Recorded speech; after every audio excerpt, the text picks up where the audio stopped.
I'm showing 6:30. Are you showing 6:30? I'm calling this meeting to order. This is the second July meeting for the council, Monday, July 26:30. If we could all stand for the Pledge of Allegiance at this time, right behind me, and we don't have too many young, so we'll do it. I pledge allegiance to the flag of the United States of America and to the republic for which it stands, one nation, under God, indivisible, with liberty and justice for all. Michaela, if you could do the roll call, that would be great. Janetti. Here. Friends. Here. Roski Brown. Here. Carter. Here. Turnbull. Great, here. We have a full complement tonight. Welcome back, everybody. Thank you. We will go now to number 4, approval of the agenda. This would be the time if there's anything to add or delete, or if you want to change order, this is the time. You have that behind you. On the agenda, we have a speed limit activity. We have some from Justin, a second reading on grading and foundations. We have definitions of yards. We have the consideration request to review matters on the impact of boards and commissions. And we have the new commissions policy and procedure. Each one of those, when we're on that, you get 2 minutes on those. So I'll make sure you know what we're on that. So those are the activities on the agenda. Is there anything to add or delete or change any order? Yes, Mayor. Okay, sure. This is for the agenda. There is a correlated change I'm going to request for the consent, but I'll go forward in the agenda for Okay, now. certainly. So under new business, first I'll talk about what I'd like requesting be moved. Okay. Is item D. And then for the record, to make sure everybody has the document, consideration of request for city council support. That one that goes out for the impartial review, or Okay. It's called I'm saying impartial because that's the way it's noted in the charter. That is old business. So not new business, because this is a matter deferred by council last time. So I would, number 1, suggest that become number 7, old business, and then new business becomes number 8. And then in addition to that, just for what documents we have to consider at that time, I hope that you all received. This was very unusual in terms of the way our agendas are put together and what the supporting information is this simply had a copy of the document I submitted to council at the July 6th meeting. Nothing. So it had no background. Why is this on our agenda here? So you'll see that on behalf of council, I put a communication in that we could use. It gives the background on why it's here. And so I'm requesting that. So it stays on the agenda with the recognition that there's actually a supporting document now, which there wasn't before in terms of a council communication. And that would be it. And you're asking to put that under old business. Well, it would be, yeah. So it would become 7. 7 old business, because when we have old business on there, that's usually, it goes before new business. And then new business would become item 8 on the agenda. Okay, go on. Okay, so that is the first. So that's a structural move within the agenda. The other is that there is an item E that I'm going to request be removed from the agenda. Specifically, I move that the agenda new business item E, board and committee selection, board and commission selection committee policy and procedures. And I'll be quite frank, first of all, there's several reasons that I will give in summary form, but I'm going to quote from Shakespeare that says something is rotten in the state of Denmark. I was shocked when I saw this on here. So here are the specific reasons for my approval. I can go into detail on any one. One, it overtly subverts an impartial review items that were to be included in the proposed review. So we haven't even decided on that. And then including in that is the most obvious, which is, looking at the board and committee process as part of that impartial review. And also, there are items in there that just is an attempt to rewrite history. And there's false assertions of what the current process is. And it doesn't, in fact, the analysis section, which is the cover, asserts that it's doing two things. It's documenting the current process and making additional changes to that process, but it makes no distinction between the two. And there are a lot of new processes that are introduced here. And it really could be a problem because if somebody's reading that document, they won't know what's old or what's new. And some of the things that would be part of an impartial review are in fact stated in there as that's how we do it. And that's not true. It's part of what the problematic process was. So, so that's the first. The second is that it's submitted by the city manager. And for this, he has not been given authority for submitting such a document. He could if we directed him by council. And that follows from the charter again, rules and organization of the council under 6.7. This is a standing committee of council. There are two, the personnel committee and this committee. And under section 6.7, the council shall determine its own rules and order of business subject. And then it says the following provisions. And under item E, any standing committee of council shall be composed of at least 2 members. So we determine the rules and order of business. Now, of course, we could delegate that to the city administration, but we have not as of yet. And then the last is I'm going to just call it subvert. It fails to even mention that documenting the longstanding board and committee selection committee process is an outstanding task item, which appropriately the board and commission selection committee had taken up for consideration and review by city council. Now, of course, the administration would look at that because of the clerk's role and to make sure it was reasonably accurate.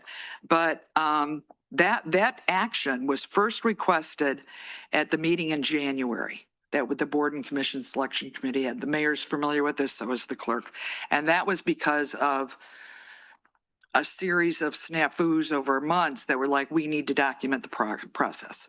So there's more about that, but nothing happened. So at our last official board and commission selection committee process, which was in April, it was again brought to the attention of the board that no action had happened, nothing. And so, and it just didn't, so that, but then it didn't happen since. So the mayor and I spoke about it was on June 18th. And at that time, we agreed that I would continue working with the clerk in drafting that, assuming she had something in process, although I did not know if you did or not. And that also the mayor did ask that, Mayor Pro Tem Carter be brought into that because after this appointment cycle, he was going to be sitting in my stead on that committee. Yep. So it made complete sense because it would allow him to understand the process that was in place and be part of if there was any recommended needed changes to that. So for all the reasons above, I'm asking for support in removing that agenda item. So let's break that down. I heard two things. First, and I'll ask Tony to put that on old business versus new business, your opinion on what we discussed. So that's first, and then we'll get to the second piece. What is your opinion on that? It's at the discretion of the council. Okay. So if we have a motion to put that on old business, are you making that motion? Are we going to deal with each of those Yep, changes? That sounds good. Yes, Okay. that's my motion. You have support to put that on old? Okay, so we have support. I think we can do this all in favor. Say aye to that. For that, this is just, Just the first to put that on old business. We're separating the two. It's and not I on new didn't business. restate the motion, but just to clarify, this is moving new business item D, is it D? 7D to 7D. become 7, the new Item 7, old business. And new Item, business and I would be- suggest it be item B because Right. there's something else that will become item A. Okay. So that is breaking that down. Number 2, you mentioned, which is on our present agenda, consideration of board and commission selection policy and procedures, which I'm going to put it over to you and your staff. I thought you had some direction last time, and I know your staff has worked 40 hours and everybody here on that. Tell us about why you did that No, correct. and why is it on? At this point, my understanding is the board and selection committee is the mayor pro tem, John, and the mayor. Our understanding is, after an extensive review, is that no procedure exists or has existed. And because of that, we drafted one to try to expedite the process, to put something before council so that you have a process to work on, to work from. If you want to adopt it tonight, that's great. We think it's a very competent procedure at selecting, and I would stand by it. I think council should take it under consideration. Council certainly within their view to not pass it, to make changes to it, but I would leave it on the agenda and let council decide if you want to move forward with it. And your entire staff was that Wendy and Justin and Sandy and Tony and It was Laura. drafted by a cast of many and lots of. Yeah, and I would just caution that everything I said was 100% accurate. Number one, and this isn't about me, I am on the board and commission selection committee through the completion of this summer appointment cycle. We've already had that discussion. I'm fine deferring my role in that, but I don't want to be diminished because that is also on the record from the November 19th meeting. So, and I'm hearing what George says, but this shouldn't even be on the record for consideration. I mean, there's so much fiction in this that it just should not be appropriately Can I considered. step in? We're moving into the second. Yep, we Can are. we just do the first vote? Yep. Let's do Then get into that? Yeah, yep, We're bleeding again into the second. that is correct. I was going to stop it at Let's that. partition this. Let's get the first part done. Are we moving 7D to 7A and then moving other business, and then we can go from there? So you said Want there's a to make second progress part. here. So we voted to put the one section on old business. So. Yeah, I thought we You had that already- motion and we It was seconded. seconded, but we didn't vote on it. Okay, sounds good. So we had a motion. It was seconded to go to Yep. new business to old business. Why don't we do a roll call vote on that? So it'd be clear. Morosky Brown, Yes. Carter, Yes. Janetti, Yes. Krenz, Yes. Turnbull. Yes. Okay, so that is going to be on old business. That will be now 7A, but you had, let's complete 7. You said you had something else in A and B for 7, you not?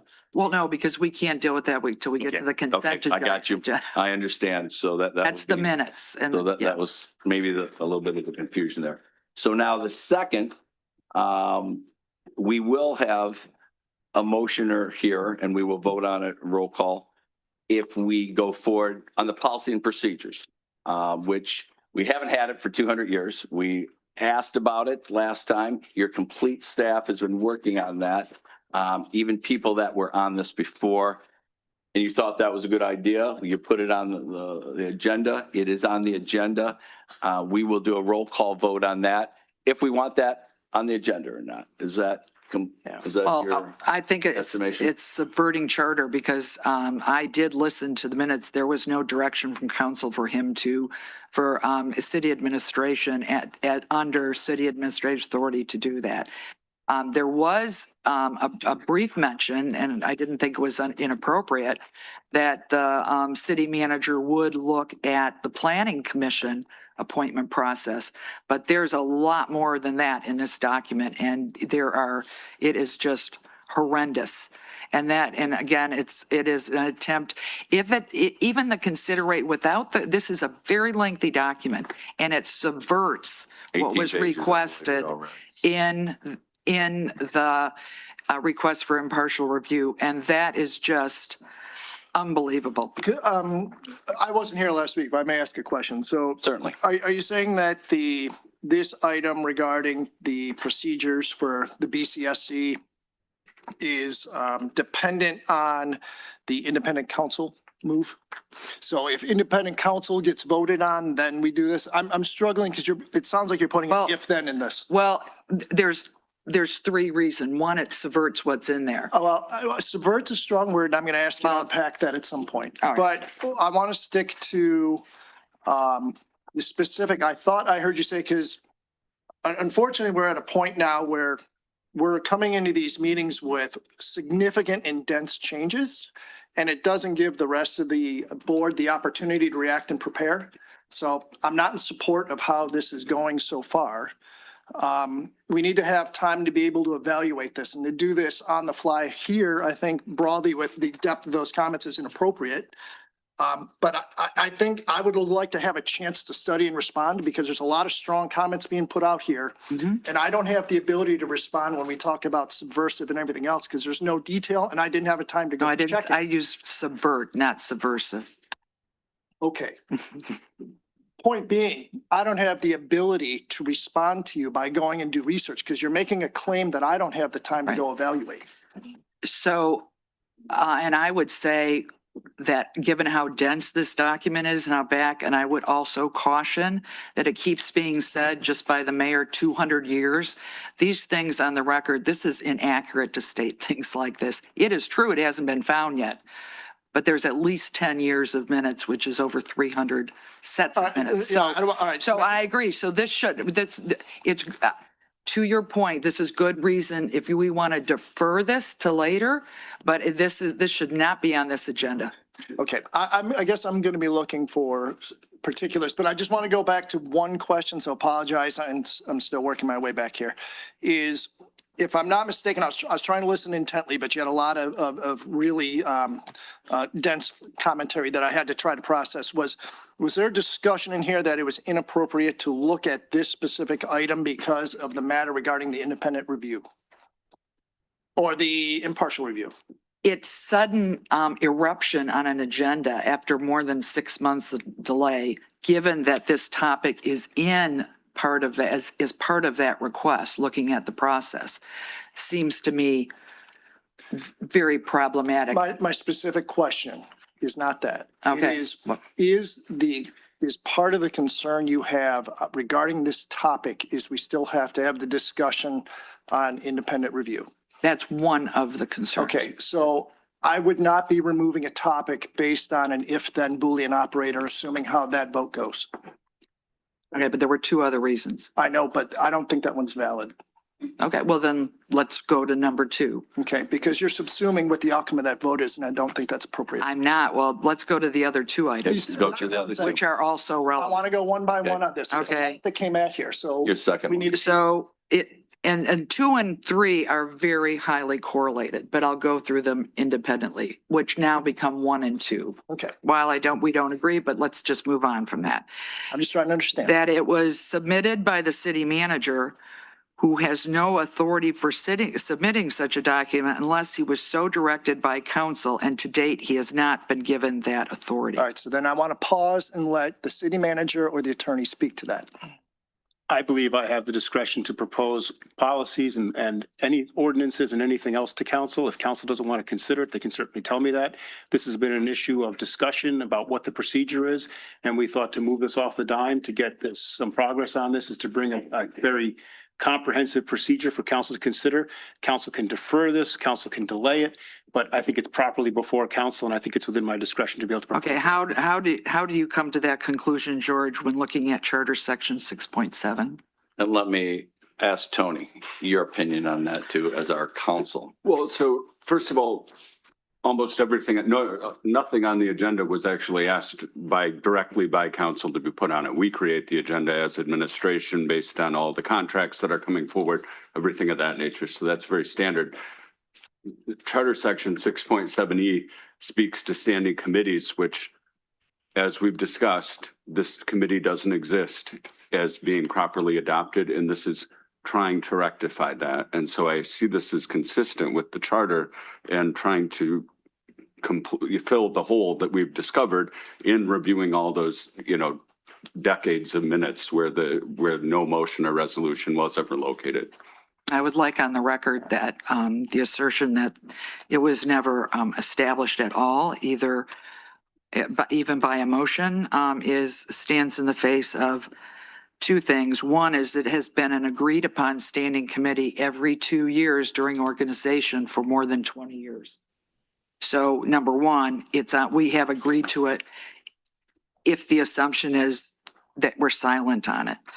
And the second is that the assertion that that means city administration can bring that forth flies in the face of section 7.7, that is, the council should determine its own rules and order of business. Now, I did say that we could request that they do that, but for this, documenting this progress, we, as a council, did not do that. So can I weigh in for a moment? Please weigh in. So Person Carter. I don't think that in a format such as this at city council, we made an explicit request for the policies and procedures to be updated. That said, I was actually viewing this as a request from Councilperson Morosky Brown and myself. And the reason for that is I knew that a conversation had started between you and the city clerk to try to document the procedures. I'll go further. When we met back in April, and I'll run through the full timeline, I at that time requested, do we have a documented process for our selections committee? And at the time I was told we do not. We're working on tracking it down. We're trying to find it. I then met with the city manager and the city attorney, and I asked both whether there was a document out there that had our policies and procedures, or if city council had ever approved in a known record having that in place. I was told there was no record of us having approved a process. And then as I started to go back, and I'll walk through this when we get later in the agenda, I'll share how it's been a bit of an evolving process over the years. So I'll be the first to say I don't think this is a malicious act, because I do think that starting in April, I was actually trying to get a documented process. Now, that said, I'm open to the concept if we decide to defer. Given the topics on the agenda today, I think that is something that I'd be open to if we say, hey, let's come back to this. Let's get through the topic we're going to discuss today, and then we can have a longer conversation on what that policy is. I'm also open to leaving it on the agenda. We all provide feedback, not voting on it and deferring it at that time to a future council meeting. So I think we've got a couple options here. But in my personal opinion, it's borderline unprofessional that we do not have a documented process that city council has approved that we are following for all of our boards and commissions that are very clear on how this should operate. And the fact that that's not in place and hasn't been consistent over the years is a problem, and something that I think this body has to address in the future, whether it's today or whether it's 2 weeks or 4 weeks from now, because I do recognize a back and forth is probably required to provide input, feedback, make changes to that all of us should have an opportunity to do. Yeah, Yep. and instead of, I mean, this is work that's being done. This is, this instead of like tradition and usual practice, I get all of that. But we have to, this is going to take some minutes. These are growing pains. We're getting this stuff done after 1983. We keep saying 200 years. This is what's going to happen. So everybody chill. And I will just, So on that, yes, we will vote whether we go forward. We might not vote on that today, but you'll have your people tell us what they've been doing. You've asked for some of that. We might not vote on that. We'll vote here in a second. Do we want to continue that discussion? Yeah. To keep that on the agenda? So that I will ask for a motion here. So we separated the two. We put the one on old business. I'm going to ask for a motion to keep that. Are you asking for a motion to take it off? I have a motion to remove what is it now? Item 8E? B or no, D. It would be item 8E, I think, right? Selection committee. Committee D. It's D. 8D at this point. Oh, It'd be 18. Moved. Oh, we moved that. We moved Yes, yes, you're correct. We're with So you. remove item, new business item 8B from the agenda. So you have that motion. If we have support for that motion, we'll vote on it. If not, we will keep it on the agenda. Is that correct? Yep. If there isn't a second, then it would fail, yes. So is that your motion? Yes, it is. Do we have support for that motion? Just for further discussion on this one, can I make a friendly amendment that it would be on the next available meeting? Based on the amount of problems in this. That is not established yet. Okay, well, I don't know that it could be done timely and appropriately in 2 weeks, but certainly if we want to put it, to come back to us in a month or so, yes. In fairness, I wouldn't mind it being put out 2 weeks. We do our best, and if we're not happy about it, we vote it down, This is and then what we can bring it back again. This- So let's not keep pushing it down the No, road. because I'm this not is in getting- favor of pushing this out indefinitely, pending votes on other parts tonight. I would like would you agree to, submitting like what's inconsistent or wrong that needs remedy or a red line to that? Because you're making some very strong. Yes, and, complaints that I need to understand. the one thing I would just for the record, is that I agreed that the clerk could not find where Diane Massa wrote down the process, but that didn't mean she did, and it would be kind of inconsistent with her style that she didn't. But I agree that we haven't found it, so that I had proposed. I think we reached out to Diane Massa Yeah. to determine Yeah. if there was a process. Staff correct? reached out to Diane Massa and found that her recollection was there was no established process. So Yeah, so anyway, so what I would ask, I can do that, but, and this might be true for all of us, is that we have the PDF document and that we get the Word document. So it facilitates being able to put comments in. So I would like, if we could, I'll support deferral. I think you got a lot you want to read. I just need to understand what that is. I can't, divine what that is here, but I would like to put some kind of ability to have that received well ahead of that meeting in 2 weeks for review. I don't like getting it on 4 o'clock the day of, because it doesn't give me the ability to do my response work.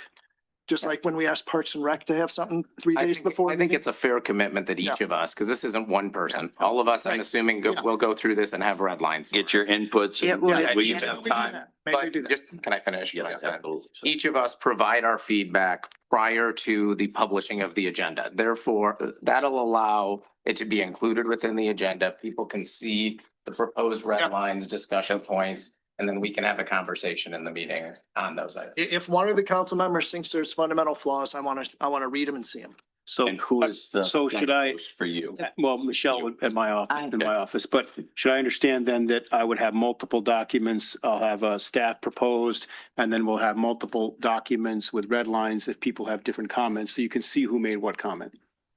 Or I know we're just belaboring this, but could this be personnel committee activity? Could be.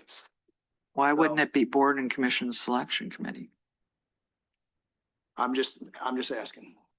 Well, as it happens, I'm the person most familiar with the inherited process, so I don't. We're still assuming there's a process. It's been an accepted process, if not documented. So can all those come to you, or Yep. do you want? We'll compile them, we'll put multiple. Let's do that. I think that's the best. You'll reach out to the, But I think everyone The knows board at this selection. point to give me your feedback. We'll send out a document in Word and people can make their changes. so with that, we are looking for a motion to take that. So think we it's have an a motion. amendment on. Yeah. It's a motion. A motion. To remove it. And- On what I would need is, you'll notice I mentioned that in the analysis section as submitted by City Manager Lahanas, he mentioned that it was documenting the current process and also making revisions to that process. If the document that comes out to us could just, right now, there's not, and in particular for you guys, I might know by looking at it, but you wouldn't know. And it makes no distinction between what is the accepted practice thus far and what is the new practices that are being introduced. Okay. I'm going to need help because I don't know of a documented practice. Right. There's not a documented process. That's what. There's been an You're doing accepted that. process. A documented process Oh, my God. Well, then why, that was approved by council. So when George mentions here, as they currently exist while incorporating additional procedures intended to clarify, how do we know? He's asserting that there are current practices. I'm not making that up. Practices, but not. Maybe we're far afield. Sure. Maybe we stick to the motion, and the motion is to defer this to an upcoming meeting and Yep. then allow council that. And we have a motion. We're bleeding into Do we other have topics. support on that motion? Is that's the motion, is that accepted? That, because Barbara's the one on the table. So, Okay. yes, that I support. So wait, what is the motion deferring for 2 weeks, deferring for 4 weeks? To the, I would to the say- next meeting. I would say 4 weeks. It's going to be tough to get it Weeks. Second meeting in August. I'll accept Second that. meeting in August. Yeah. I accept that amendment. because otherwise it's accepted? tough. Yeah. Accepted. Will you say the motion, Say it. please? Okay, let me get the abbreviated edits. Because if not, it'll I be. move to remove item 8D. Yep. Which is consideration of board and commission selection committee policies and procedures for consideration by council on August, what date was it? Just for 4 weeks. It was Second 4 meeting in August. to the second meeting in August, whatever, 17th. 17th, August 17th. Yep. Sorry, that was cobbled, but I didn't know the date. Yep, 17th. I support. Okay, so we have support. Any other discussion? We've had a great deal on this. Okay. I think we could do this without a roll call vote. All in favor, say aye. Aye. All opposed, say nay. Okay, so we're deferring that to the second meeting in August. Okay, very good. Okay. Let's go on the agenda here. So is there anything else, Barbara? Not. Not for the agenda, no. Let's go to the next thing that we're talking about. We approved the agenda. Now it's public comment for anything that's not on the agenda. I apologize, you heard a lot here tonight, but, and Mayor, could we just get a motion to approve the agenda with oh, those yeah, we amendments? did not, So moved. so moved. Yep, so we have a motion, Support. on the agenda with the new numbers that we just said. As and the amended. A, B, C, D. Yeah. As amended, yes. As amended, that you just heard, and you have that in the record. Do you not, Michaela? Yes, okay. So we have a motion properly supported. Any other discussion on the agenda? Seeing none, I think we can do this one too. All in favor, say aye. Aye. All opposed, say nay. So we have an agenda. Now we will go to public comment. And we had 8 public comment letters that came in. Those are, if you've gone on the new website, it's pretty easy now. You can see it. The icons are there. It's not like finding Waldo anymore. If you put the words in, it will be there. And you can even do it from council chambers. It is so much better than it was just months ago. So take a look at that. So now what we're going to discuss is anything not on the agenda. So I'm going to give you 2 minutes. Anything that's not. We have all those variations from a board and review that Justin will do. We have a sign activity going from 35 miles an hour to 5 miles an hour. And we're going to talk on old business, what we talked about last time. I will open that up so you will have 2 minutes on that. So anything but that, this is the time to come up. I know I'm trying to be very specific because sometimes people will talk about things on the agenda.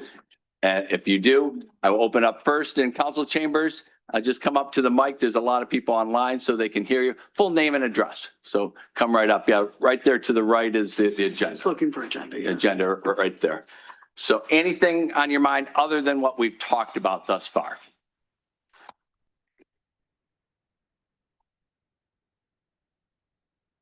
So, Mary, it's all yours. Yeah. I didn't know. Mary L. Ortiz, 502 West Main. Somewhere I think this administration got lost. You are all really good people, but you lost your center, your balance. Elected office means having eyes and ears and responsibility for your family of Northville who count on you. We all count on you to do the right thing, to understand elected office is not a cudgel, a weapon. It's not about power. It's about leadership. Mechanisms for listening have all been systematically eliminated. We have no real town halls where the community comes freely to ask questions and get answers on the record. Why on the record? So it becomes a commitment, so it can be communicated, so we feel part of it, a community. We have consent agendas a mile long with so many decisions about where we spend money and energy. It has been manipulated into many topics that are never up for discussion. Somehow our power structure became unbalanced. All council members have equal power, but somewhere this got lost. This is not a strong mayor form of government. Council members, when did you cede your power? When did you stop checking in on one another to keep the team balanced? What about your other partners? We the people. Please restore our means to communicate. There used to be more people that attended council meetings, but you made us feel unimportant. Restore 5-minute public comment. Restore respected meetings. Restore Zoom where people can easily call in and make comments. Restore town halls. Restore balance in expenditures and priorities. Parks are important, but not more important than pipes, then parking, then streets, then sidewalk, then true public support services. You have all devoted hours upon hours. It's appreciated. But without public input and with only listening to the sound of one another's voices or one's own, you got lost. How will Northville find its center again? Follow the law, clean it up, support term limits. Next. Thank you. Full name and address. Good evening, Lenore Lewandowski, 119 Randolph Street. I'm trying to rack my mind or my memory, but I believe that some months ago, the city council did a moratorium on data centers.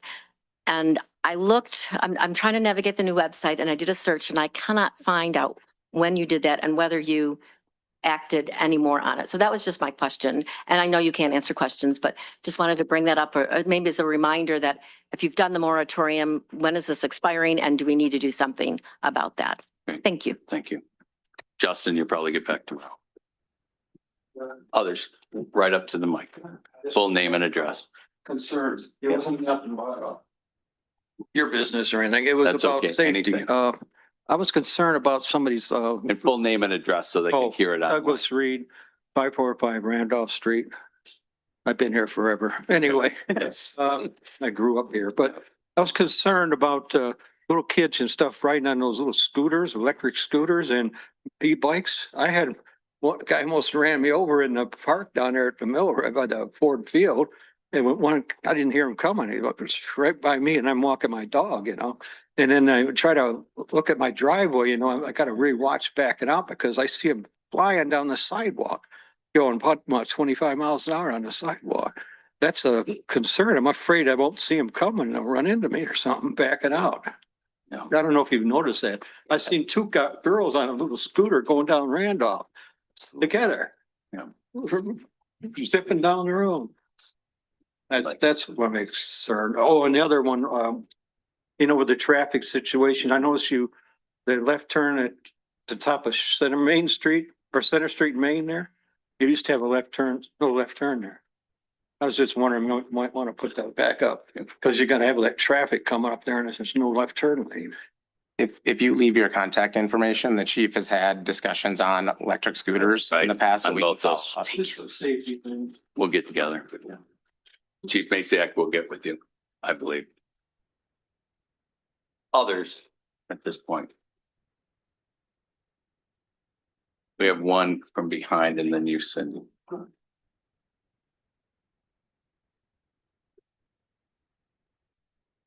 evening, Mayor and Council. There may be a paragraph here that you may want to stop me on, but I'm trying to adhere to the policy. Before I begin, I'd simply like to thank each of you for your willingness to serve. Public service isn't easy. I voted for each and every member of you for City Council because while we may not always agree, I believe every one of you is trying to do the best you can for the city. I'd also like to thank Council Member Barbara Morosky Brown for bringing the concerns forward that she brought at the last meeting. Feel free to stop me if this is wrong, but I believe nepotism is a very serious issue in the United States right now. And the public service deserves confidence and appointments are made fairly, openly, and without favoritism. By raising these questions, Barbara has given us an opportunity to improve. So I've served on the city in many ways over the years, including more than 8 years on the Board of Zoning Appeals. Today, unlike years ago, we're struggling to recruit enough volunteers for many of our boards and commissions. That makes it even more important that our appointment process be clear, transparent, and consistent. taking the one paragraph out. Every organization encounters challenges from time to time. The measure of good leadership isn't whether problems occur. It's whether we learn from them, improve, and become stronger. Northville has always been a community that comes together to solve problems. I believe this council can take what we've learned, strengthen public confidence, improve the process, and get back to the important work of serving our residents. Thank you, David. Cindy.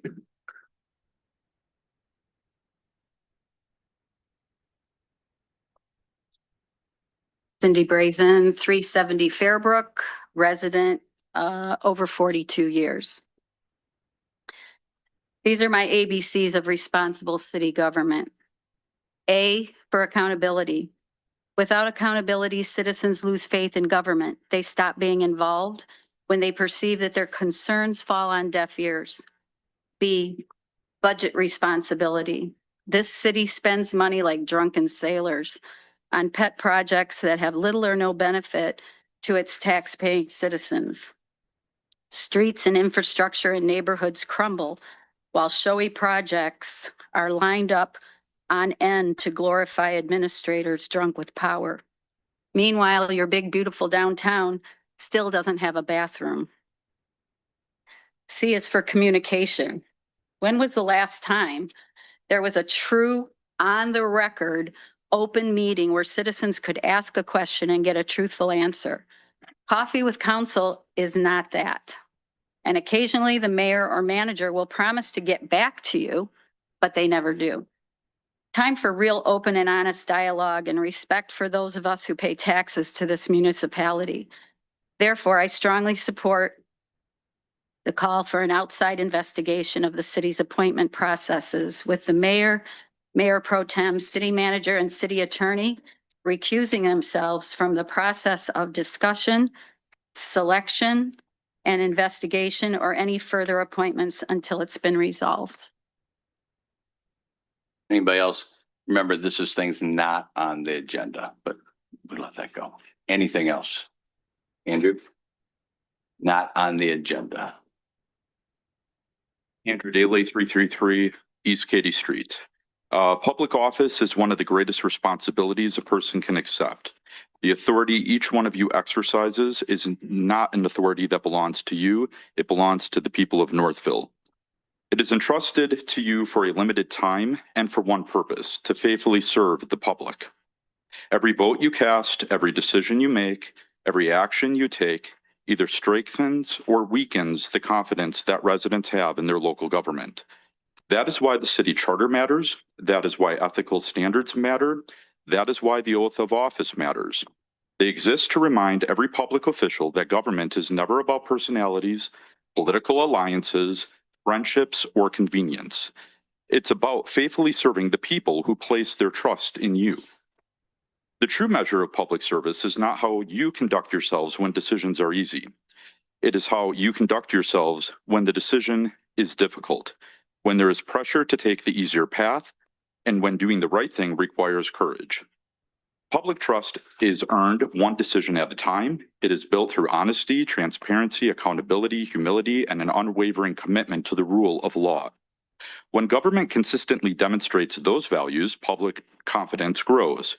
When it falls short, confidence begins to erode. Each one of you has accepted a position of extraordinary trust. My hope is that each and every decision made by this council reflects not only the authority you have been given, but also the responsibility that comes with it. Because at the end of the day, public service is not about power, it's about stewardship. It's not about protecting institutions, it's about protecting the public's trusts in those institutions. I hope you all listen to that carefully. And one other thing I'll note, some of the body language and tonality I've seen so far in today's meeting is disgusting, and it needs to stop. Because it's obvious to me that the Open Meeting Act has been violated tonight. There was some daisy chain or a hub and spoke system going on here. Thank you, Andrew. Anybody else in council chambers? On things not on the agenda, going once, going twice. Closing off here. If you could say how they can come online and the number to call? Go right ahead. Yes, for those calling in for public comment, the instructions are on the top of the agenda. We will call on you using the last four digits of your phone number. Please state your name and address for the record. You'll have 2 minutes for your comments. So do we have any hand raisers at this point? Yep. We see 145 ends 45. So, Okay, phone number 6245. so you are live, 6245. Can you hear us? Press *6 to unmute yourself. *6 to unmute.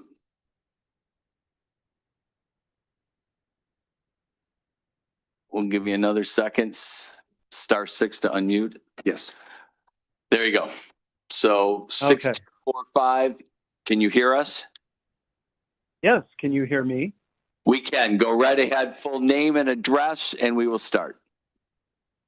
Okay, thank you for the opportunity to talk. My name is John Forsland. I live at 350 Lake Street. And this is more of a pragmatic measure. The gentleman earlier during public comment said about the scooters, particularly e-bikes and scooters. And I just wanted to ask something of council and maybe the police department to look into this, but it has to do with the Downs River Park, which I love, by the way. I think it's a great thing in the daylighting of the river. Now, I am the knucklehead you see running around town with a little strobe on his head and, every day. Well, it's marathoning season and I'm going down Hines, and Hines Drive on the pathway has a no motorized vehicle sign, and it's at 7 Mile going south and 5 Mile going north. The Sheldon path has a sign going north on along that, the one that's on the east, got to orient myself, east side of the road. I'm asking that City Council please consider putting a no motor vehicle sign at the north and south entrances to the Downs River Park. So while I was running this past weekend, I saw a Wayne County deputy light somebody up, and I flagged him down, and he said they're giving tickets now in the park for I didn't want to take up too much of his time, but class 1 bikes with pedal assist with electricity, those are allowed on the path. But class 2 with the throttle, they are not allowed. And class 3 that are, basically little electric motorcycles, those are not allowed either. And I'm hoping that you take a consistent view with Wayne County. And ironically, as I was listening to you guys before, a kid was doing wheelies down Lake Street through the intersection. Chief will try to get back with you. Yes, I think we're on those signs, but you will do that. Thank you very much. Okay. You bet. Thank you. I see another hand raiser, do I not? Oh, okay. Is there anything else on that? Going once, going twice. Okay, on this section, I'm closing off public comment. We will go back on the individual areas. So we are now going, and everybody has the agenda. You got the agenda when you came in the first row there. We will go to consideration of approving the consent agenda. At this point, these are minutes and checks and traffic control orders and the fence over at the cemetery and some signs, which was part of different grants. So that is in general. There's a few more.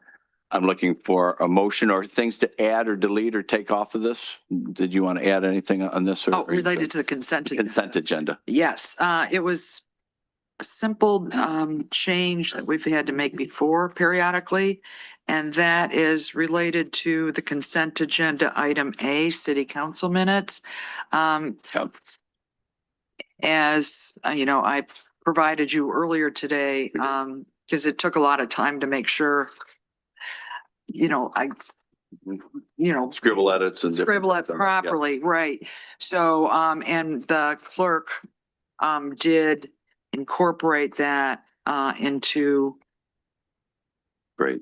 I think it is, isn't it?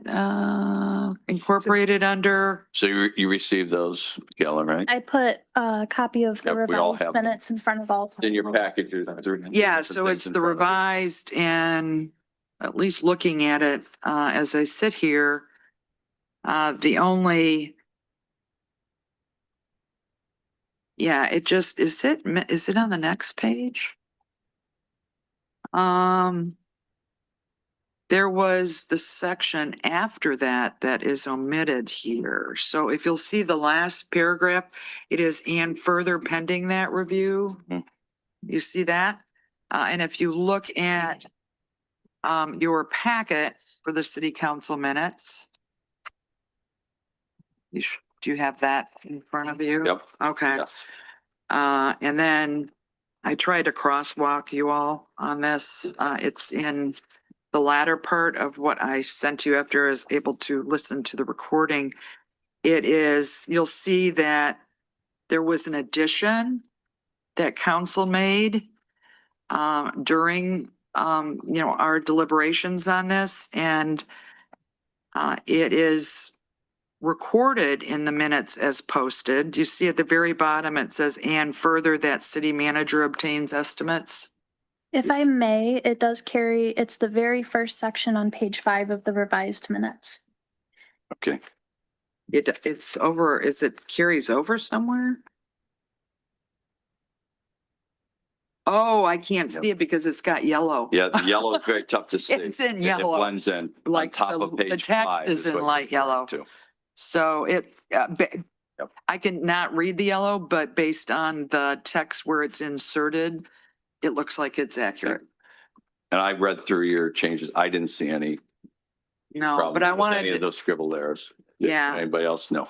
So I see no problem with that. And you've adjusted, you put them all. So it would be moving that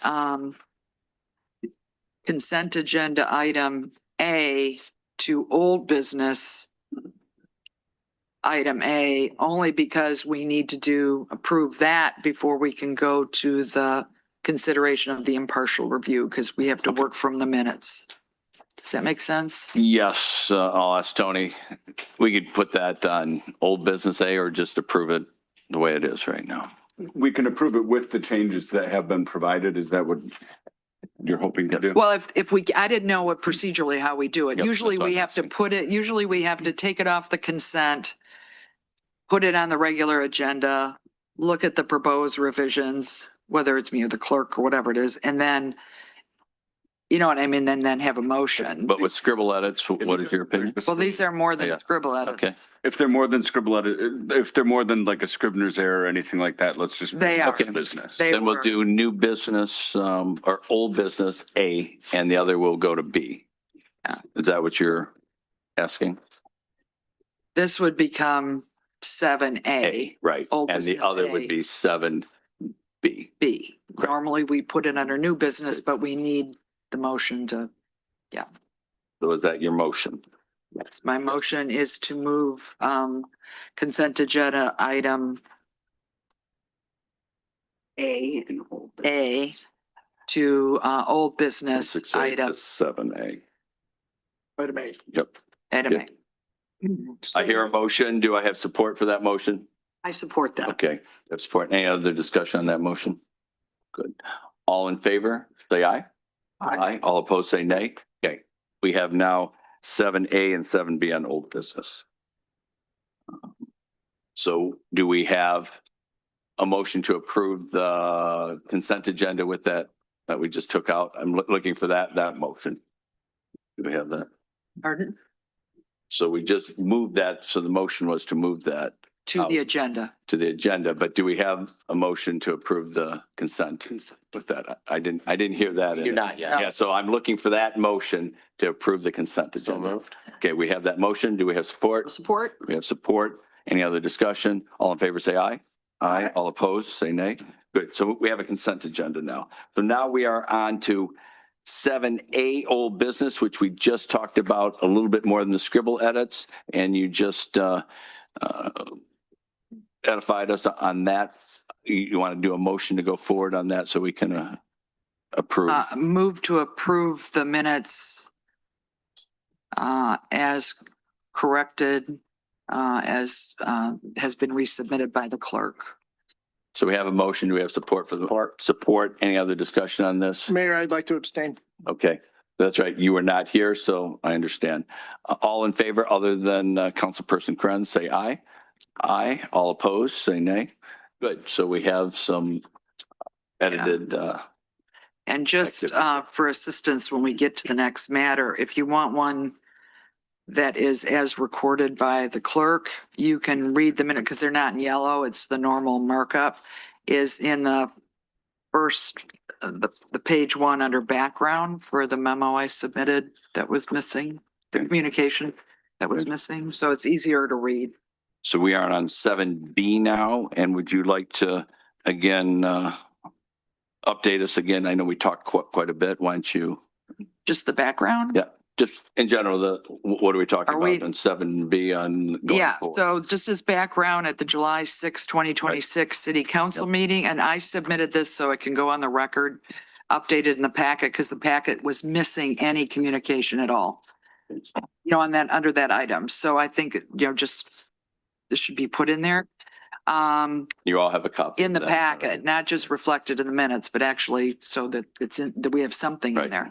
So anyway, at our July 6th city council meeting, my fellow council members, 4 of 5, sorry, Andrew, deliberated on my proposed request for council consideration of a matter that goes to the integrity of how this council appoints members to our boards and commissions and to the public's trust. And those appointments are made lawfully, transparently, objectively. That's in quotes. It's just pulling from that. Specifically, I requested that city council pursuant to sections 6.9 and 4.10F for the city charter retain independent counsel to conduct an impartial review of the recent board and commission appointment matters. And I did. That was the only document submitted in the packet, so that one stands. Council moved to defer this item to today for deliberation and action so that we can, all council members could be present. And B, so that city manager could obtain cost estimates and process definitions for the procurement outside independent counsel to conduct these. That's in quotes because that's what was requested. What I want to note is that the latter item, the cost estimates and process definitions, was not provided by the city manager in the posted packet and should be discussed only as a status update without detailed discussion or deliberation, since council lacked advance information to consider properly any findings to date. But it would be okay for, particularly with Councilmember Krenz present, to appropriately provide direction to the city, any further direction to the city manager as we're all present. And then you'll see there, that's the one that might be easier to read. That was the following is the minutes as we just approved them. And then just for ease of access, on the next page, that is just the actual text from the charter. So you have it. The ones, there's three sections of charter that are in the motion. The first is on the investigation itself. I did bold the items that relate because, these charter sections have a lot of language. So I tried to, but you're free to read the whole thing. But I think contextually I did bold the correct thing. And then the other is the anti-nepotism, which we've talked about. And then the latter is the section 6.7. This one is particular that it's council procedure and miscellaneous powers and duties. Under 6.7, the council shall determine its own, as we discussed, its own rules and order of business subject to the following, but in particular, C is that no councilman, it's not gender neutral, our charter. Now councilman shall vote on any question, and then if you go down, concerning his own conduct. Okay. So anything to add to this? Any council person at this point in time? So I will open up for public comment. We'll come back for any clarifying questions and we'll ask if there's a motion, and if there's a second for the motion, we will go forward. So you have one more time for clarifying questions at the end of this, all of you. I will open it up for public comment inside council chambers right now, if anybody has anything to say. I can just say, I have a report for council on Oh, the okay. question. So if you want that now or later, I'm fine to do it, whichever. Sure. Why don't you start the, So Why in don't you response answer to the request for council to check on the a ballpark figure for an independent counsel, I had a conversation with a Foster Swift city attorney, former city attorney I had worked with briefly in the past, and someone who was experienced in municipal investigations. She provided, after a pretty extensive conversation, I provided the document that was prepared by Councilmember Morosky Brown to her for her review to make sure she understood what was being asked. She came back with a number of between $10,000 and $20,000, but she did provide a list of 3 past investigations that she did. Conflict of interest violation policy, city investigation, $10,000, other municipal investigation, employee complaint, $12,000. And then a destruction of public records campaign finance, that was a $30,000 investigation. That one happened to be a public investigation, so she provided me a copy. It is available on the web, but I can certainly provide it as a 65-page report, and the approximate cost was $30,000. So I would put that to submit to council that we did not get. You can't give an estimate, but that the attorney said that she would provide a reasonable investigation she thought for $10,000 to $20,000, and her hourly rate for context is $310 per hour. So this is someone who's skilled in this type of area. So that's for what it's worth. okay. If council wants to look at this, it's printed. It's, like I said, it's not poignant on the issue now, but it does sort of get to the issue that the person has experience conducting these types of investigations. Make that available. State that, was it a retainer of 10 to 20 plus the 300? No, it's, you would pay an hourly rate for whatever it is. Her estimate, and that was a ballpark estimate, she Okay, said it thank was you. 10 to 10 to 20. 12. But the examples she provided me were between 10 and 30. And I would think that that is a cautious estimate. I would just leave it at that, but you actually pay the hourly rate of what the person does. So there's not a guarantee rate. It's just, that's an estimate. Okay. Thank you for that investigation on that. And if you'd like to pursue further ones, I'm happy to do that as well. I think that gives us a ballpark and where it's at. I have follow-up Right. on that. Well, one is I appreciate getting the ballpark. I don't see any reason that it couldn't be accomplished for less than $50,000. Hopefully much less.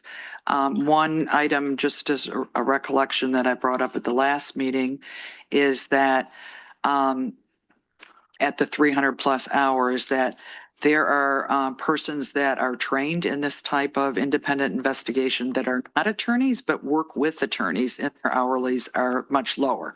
So someone that has a professional staff that they coordinate with the attorney leads it, seems like an appropriate, both in terms of the skills and experience as well as cost efficiency on this. I would very much want to see several persons put forward, as options that has this skill set. We are members of professional organizations that we could request, any persons that they might want us to consider that has conducted investigations before, and in particular, it's fact finding through all modes of communication. So I really am reasonably uncomfortable that may include someone that has had a prior involvement, and I don't mean that in a negative way. They just professionally have worked together, that is part of city administration or city attorney, particularly given the the persons that will likely be included in the fact finding. So I just think we need impartial means impartial, and so it means an appearance of impartiality. I would note one thing we could do here is we could have 2 council members that George could, talk to on more detail on this.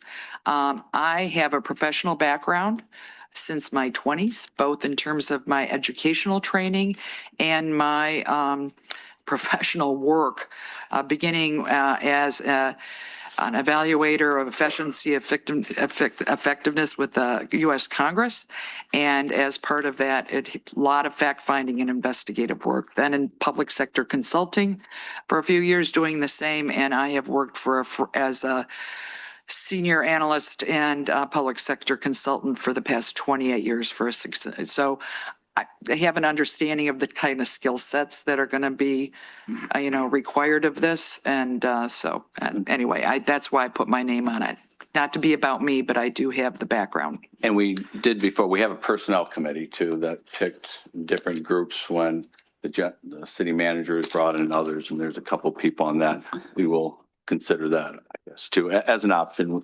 I mentioned also, the reason I reached out to this person was not that we would select them. I wanted someone who'd actually answer the phone and provide a rough estimate, because it's not easy to get someone to call you back immediately and give you some level of work unless there was some sort of relationship and someone I knew from the past. Right. And to clarify, George, that's a good way to do it. Somebody that is comfortable, you're comfortable having a conversation with, they'll give you that ballpark. I just meant moving forward. So I'm happy to work with the committee, and if they want to direct cast a much broader net, and we can solicit proposals from people and bring to a committee, that's whatever council decides, we're fine. Yeah, it's little. Thank you for reaching out, giving us that data. Only 2 people from council can be on a subcommittee because 3 is the majority. So 2 of us will not, the mayor, 2 of the council people will be on that, and we'll look at it if it's a present committee, or we'll put 2 individuals on that. Thank you for that work. Anything else from council members? You'll have clarifying questions at the end, then we'll put a motion forward. Anybody in council chambers, this is a time if you have anything to say on this subject, full name and address, just come right up to the podium. And once, and it's all yours. Can't get away from you. That's okay. Good Brews in 370 Fairbrook. My concern is that I don't think any of you people should have anything to do with whoever's going to investigate this. Especially George. George brings all his people in from where God knows where. We have to find a way to have an independent person pick this. And I think we've got plenty of money. You guys got money for everything in this town. This is one of the most important things we need to do. Get this council back on track. So if you ask me, the money is no object. I mean, we spend money on gates for the cemetery. We spend bronze signs down at the park. We got money for everything. How much money are we going to spend at Ford Field? You guys just approved 40 grand last week on that. It never stops. So I think it's money well spent getting an independent person. And I don't think you people are the ones that are supposed to be picking them. You got to find a better way to do it. Thank you. Thank you, Ed. Anybody else in council chambers before I open it up online? Once. Okay, I'm closing off council chambers. Anybody with their hand raised? If you could say it again, just for them, that'd be great. I see we have one. The instructions again, for those calling in for public comment, the instructions are at the top of the agenda. We will call on you using the last 4 digits of your phone number. Please state your name and address for the record. You'll have 2 minutes for your comments.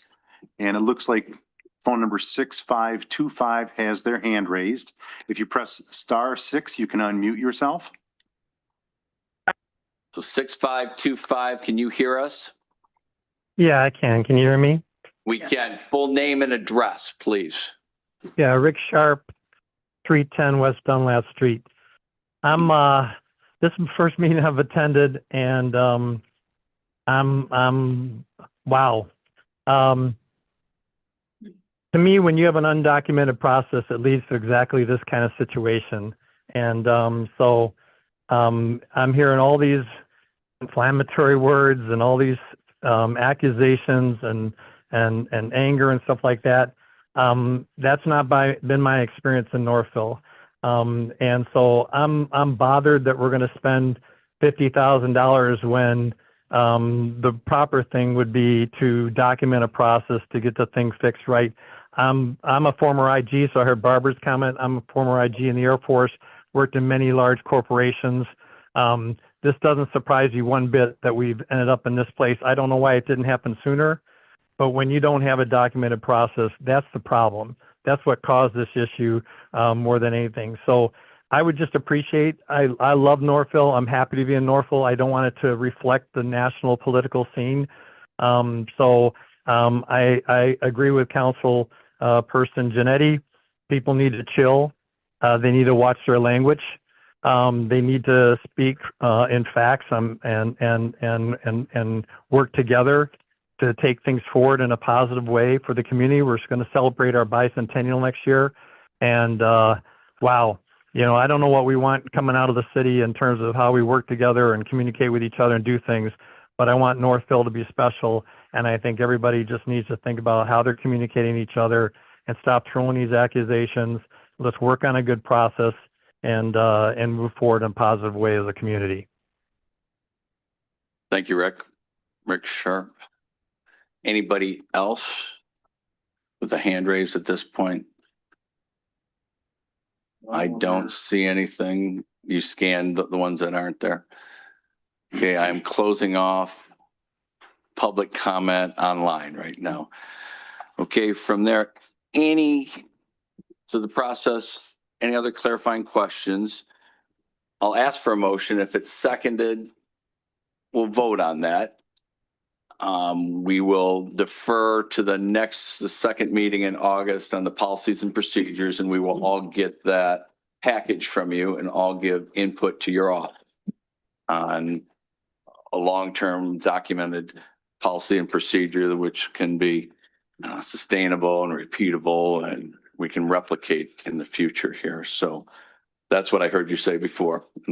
And you're okay with all five of us giving it? I'll provide a Word copy. Michelle or yourself? Word copies to council to look at. Okay. And that we've already taken that off the agenda. So we're not talking about that today. You're going to come back and give us more information. So with that, other discussions on this before I ask for a motion? Any other clarifying questions? Anything you want to go forward with? Okay. So I will ask for a motion. If we have a second to the motion, we will vote on that. We'll do a roll call vote. So would you like to go forward with? Yeah, I mean, do you want me to read the motion since it's not on the record yet? Yes, Okay. I'd like you to read the motion. I move that the city council pursuant to section 6.9 and 4.10F of the city charter retain independent counsel to conduct an impartial review of the recent board and commission appointment matters, including 1, the application of charter section 5.13, a recommended planning commission appointment now withdrawn but previously released to the public on July 2nd. 2, the accuracy of the urgency asserted in the initial July 6 consent agenda communications from the mayor, now withdrawn but previously released to the public on July 2nd. 3rd, the omission of a timely planning commission application from consideration. 4, any other directly related matters that have occurred this year and last year on matters involving board and commission appointments. 5, the legal guidance provided to council on these matters. 6, the longstanding process council uses for the Board of Zoning Appeals and Planning Commission recommended appointments and all others. This council and many prior councils authorize biennially the board and commission selection committee members and the process of interviewing applicants and making recommendations to council. All committee communications to council have been tailored to the legal appointment authority of each board and commission. And further, pending that review, that the mayor recuse himself from participation in any manner concerning his own conduct, consistent with charter rules of organization of the council, section 6.7C. And that city manager for the July, we don't need that last part because we already, right? The last part has to do with cost estimates and process definitions. So that was for the last meeting, not this one. So I concluded. So we have a motion. there any support for that motion? I would like to discuss it. Okay, I feel like we need to discuss it before we just vote on it. I Right. mean, there's a lot to be. This is the here. time. Okay. clarifying on it. Yeah. I'll start, and this is going to take a while. Yeah. I apologize, but this is a complex matter and it's going to take some time. So I'm going to say what I'm going to say. So just be ready to sit for a bit. All right. So first off, I'm a family man. I look my children in the eye every night, my wife in the eye every night, and pray to God every night. I put my head on the pillow with full integrity every single night, and I pray that I do the right thing for everybody in this community. You can say what you want. Disagreement's not corruption. Sorry. So just want to start with that, because what I'm going to say is probably not going to make everybody happy. All right. So I was out of town. It was a lovely vacation on July 6th, but I did come back and I did watch the video, and I was alarmed by the activity that occurred at that point. From what I can gather, this is the preamble. At 3:56 on July 6th, Barbara posted a very dense, very complicated, unprecedented action and comment regarding independent counsel. It was not being able to be reviewed by the community or by council with the ability to respond in time. This does not apply to me. And by the way, I do not serve on this board or commission, and I have no loyalties to anybody up here. I'm going to do the right thing for Northville. I think when we ask for HP, Parks and Rec, anybody to provide any kind of in-depth presentation, they should do it 3 days ahead of time and then allow for everybody in the community to read that comment. I am distressed that that came out at 3:56. And if you didn't see it because you're driving home from work, because I have a day job, you might not see it till 5:30, and you don't have the ability to prepare and respond to something that from what I can tell, has never been asked for in the history of this city. I think that's extraordinary. I'm also alarmed by Barbara Morosky Brown at 1 hour and 47 minutes into the video. And again, at 1 hour and 50 minutes into the video, you can check for yourself. She made the comments, I would like to move forward on an independent review now, and I would prefer action tonight. I am distressed that her initial inclination was to exclude me from the discussion. I think that's inappropriate, and I can only wonder why. So, I'll leave it to her to determine that, but it is noted that there was an initial proclivity to leave me out of what would probably be one of the more important discussions we were going to have, and I find that very concerning, and I wonder what her motivation was on that. And just like she noted with the mayor regarding appointments for planning commission and how there was no urgency tied to that because sitting members of the planning commission by state law would carry through. There was no urgency to make an action 3 hours after this email was put in the public record.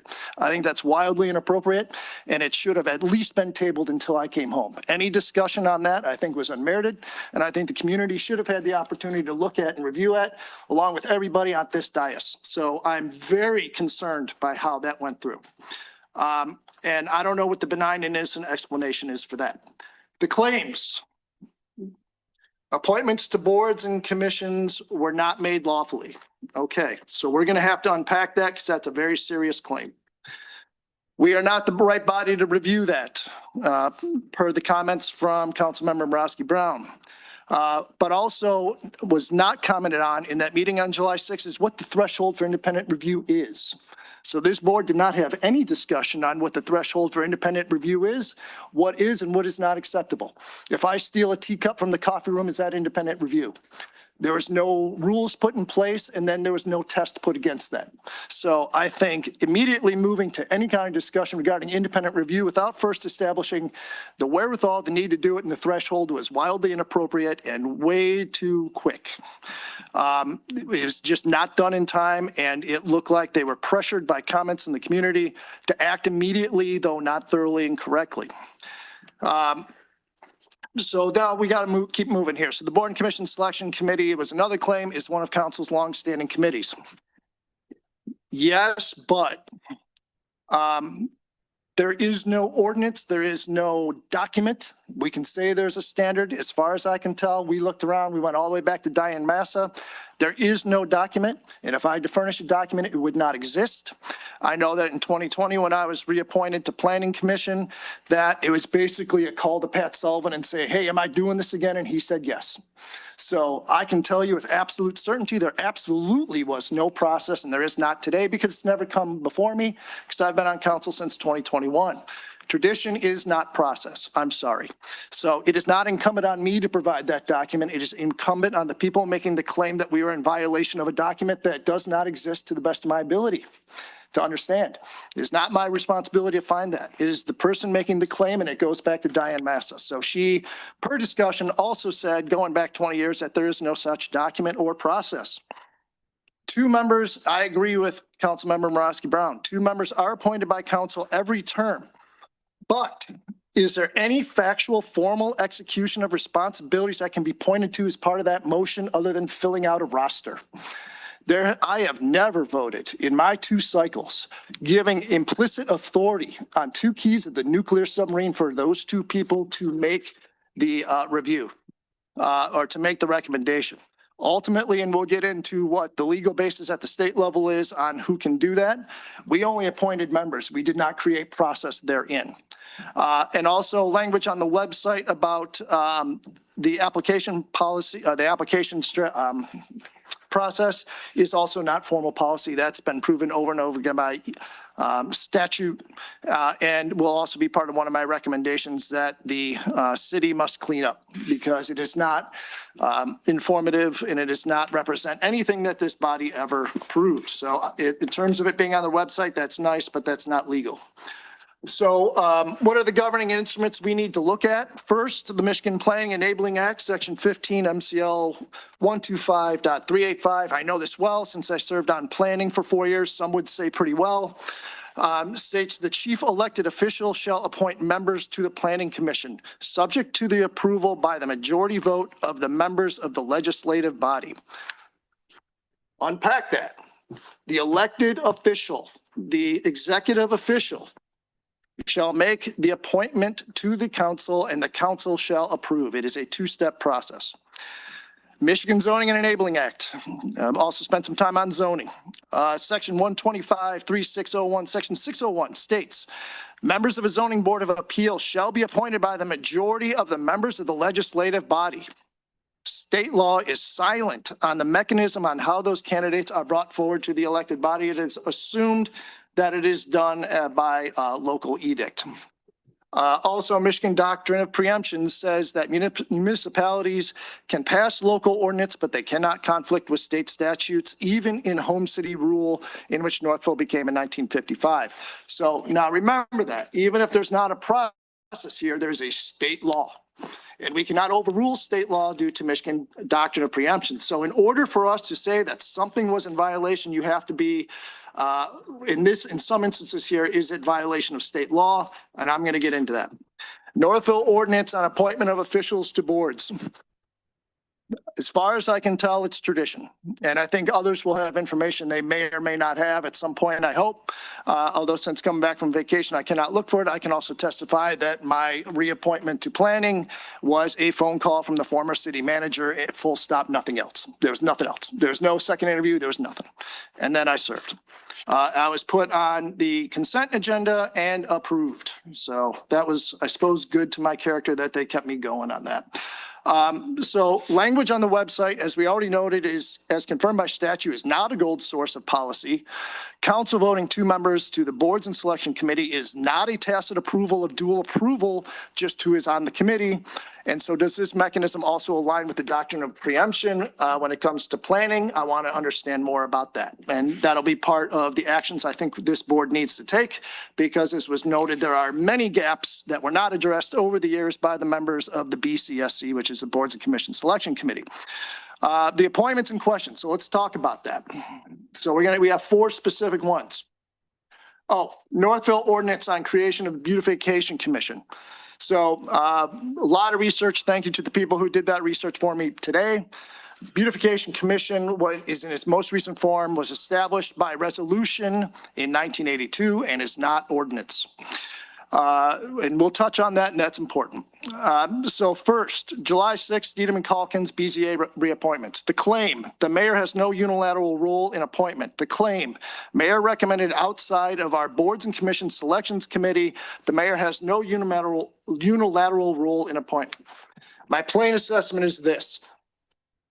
Mayor Turnbull may have acted outside of the BCSE board committee selection, whatever, tradition, but not violated ordinance or state law in making recommendations to council. Now, if you go back again, BZA, there is no state law process on what is done at the local level.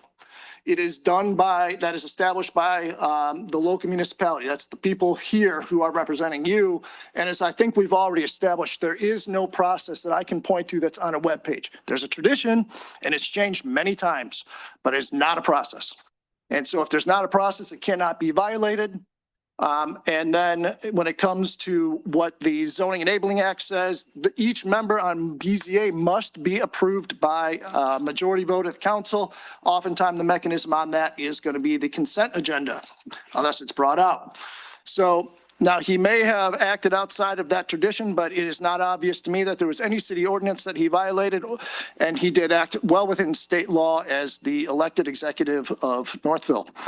There is no ordinance in the city level regarding this matter, and it is incumbent on people making the claim to tell me that there is, but I've not seen any evidence of that. So my position is this, until that evidence is provided.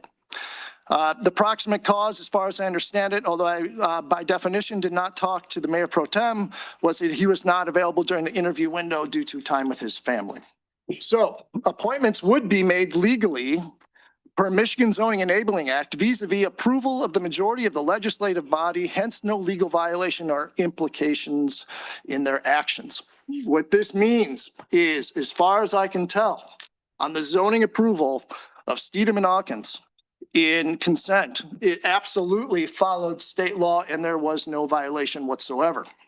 That does not mean the mayor acted fully within tradition, but tradition, again, as we established, is not ordinance. So that is not something that I would deem as worthy of independent investigation. All right, let's move into the good one. Planning appointment of Jason Turnbull, the mayor's son. The claim is the mayor violated section 513 anti-nepotism of the Northville City Ordinance. Anti-nepotism, I'm not going to read it, I have it also, but it generally says it disqualified holding any appointive office. Remember that phrase, pack it on your hat because it's going to be important later. Or any employment during the term for which said elected official, Mayor Turnbull, was elected to the tenure of the city manager, or the child cannot hold a role as an official in the city. I think it is self-evident that the Mayor Turnbull is an official in the city and that Jason Turnbull is his son. It is also clear in plain language in state law that planning commission members are officials of the city. So therefore, it was inappropriate and wrong for Jason Turnbull's name to be advanced. I think that's in plain language. So why planning commission matters, again, you go back to the Planning Enabling Act. Members of village, city, or township planning commission are appointed by the chief elected official. Again, chief elected official, that is the mayor in this case. But approval is done through the governing body, which is the five of us that are here. And that is what happens every single time. In this case, Jason was not brought forward due to the good work of Councilmember Morosky Brown and others. So my plain assessment on this one, Jason Turnbull is not a qualifying candidate. In plain language, it is clear and obvious as far as I can tell. Members of the Planning Commission are plainly considered to be officials of the city as they vote and make decisions that affect public rights, funds, land use, taxation, or government operations. Planning also exercises statutory and land use authority. That is critical work. So the mayor was in process, knowingly or not, I can't speak to it, of violating the nepotism clause by nominating Jason Turnbull. And then city administration, and I would like to have them to speak at the end of this, did not provide proper response to the mayor regarding this emerging violation. So I'm going to be asking for your comment at the end of that. So to me, that's clear that that should not have happened.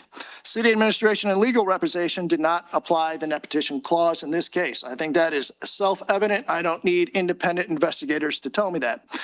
The mayor did not act outside of the Michigan Planning Enabling Act, though. He did act potentially outside of the tradition of the city, though that is not an ordinance and therefore was not a violation. And I will have more on how we tighten that up later. Incomplete review of applicants for roles and boards and commissions. This has to do with Mr. Joseph Enninger. The claim, Mr. Enninger's May 7th application was not received and fully processed by city clerk, and thus was wrongly excluded from the interview process. As far as I understand, this is a factual statement and is absolutely confirmed. I don't think there's anything that is in dispute on that. Therefore, I don't need anybody to go find the facts for me.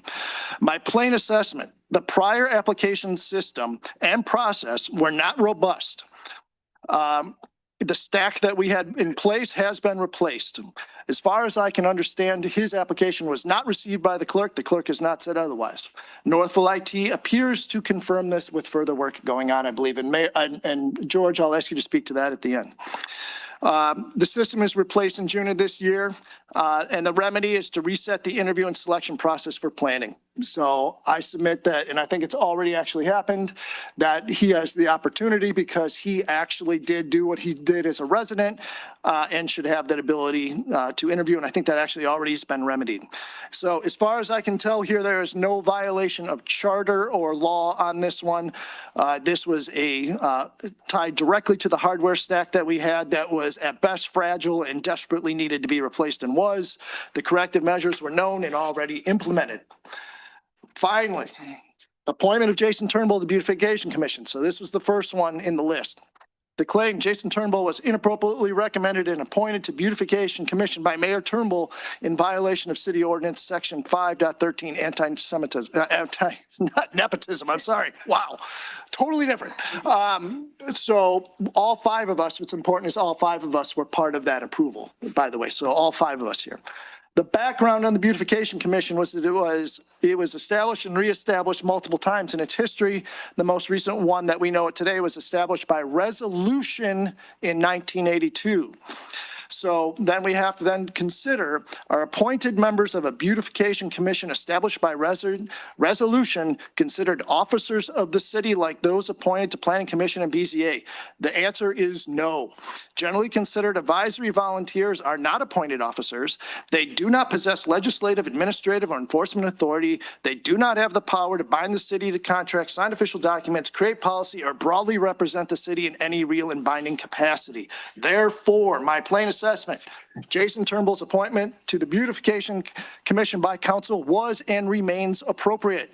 Need guidance from legal representation boards and commissions on how we would then distribute and understand the spectrum of our 27 boards and commissions, because a planning commissioner is most definitely not the same as beautification. And I believe that we have a robust opportunity to get notably better at that. And that was a hole that was here and the process did not exist. So in his role, I think we can all agree, independent investigation, that Jason Turnbull had no authority to create or execute any formal action as an officer of the city. If there is a violation, it would be exclusively administrative and of very low significance. I believe there was no violation.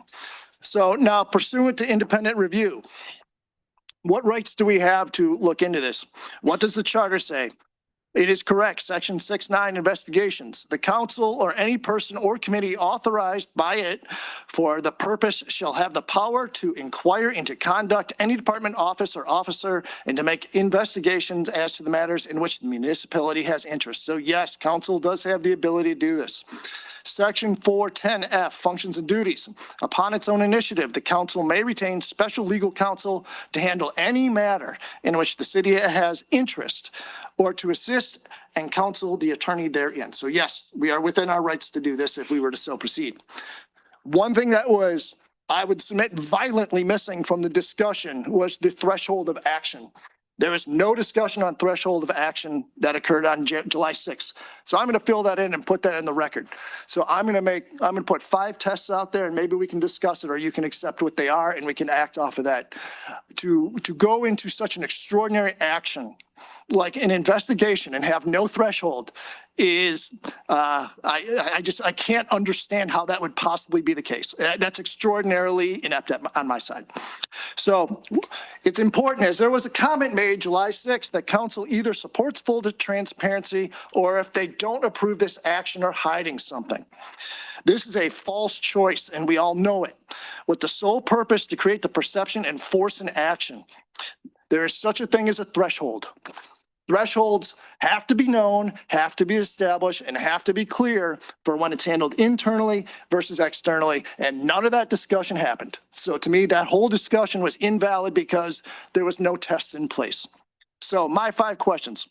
Is there a credible allegation? Yes, absolutely there was. We already established it with respect to the emergence of a violation of Jason Turnbull to Planning Commission through the nepotism clause. I think that is plain fact and it's already known, and I don't need to hire anybody to tell me that. Are the relevant facts already known? I believe that they are. Are there disputable facts the third-party investigator could realistically resolve? Material facts relevant to claims I believe are well established, the ones that we need to have. What are the seriousness of potential violations? This is the most important question that this body did not even come close to discussing yesterday. On July 6th. First, incomplete, okay, so what were the violations that I'm tracking so far? So we have an incomplete interview with Mr. Enninger being excluded due to old software stack that's been remedied. And in fact, I believe he's been re-interviewed. Somebody can correct me if that's not the case. So it's already resolved. Violation of a non-official appointment. And discovered violation of a nepotism clause. That's it. That's what we have so far. There was no bribery, no exchange of money, no financial self-dealing, no members on any current boards are there inappropriately, no impact on any government decisions or policies that have to be revisited. Meaning, everybody who serves on a board and commission today is doing so legally under Planning and Zoning Act.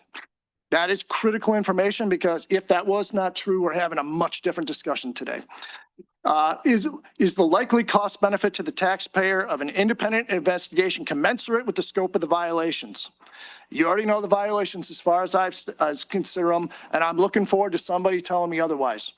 But that's what I know just in the time that I've been home. Could the investigation materially change the outcome? I say no. I think we know exactly what happened, and I think we know exactly what the violations are, and I think we know exactly what the law was, and I know exactly what process we do not have, and that's why we're having this discussion now.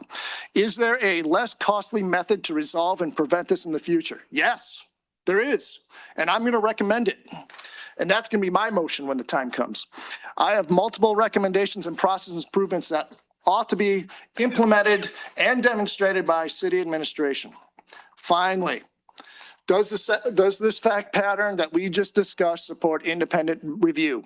I owe it to everybody in this room and in this city why I think what I do. I have absolutely nothing to hide. I'm not corrupt. I'm not hiding anything. I'm telling you exactly what I think.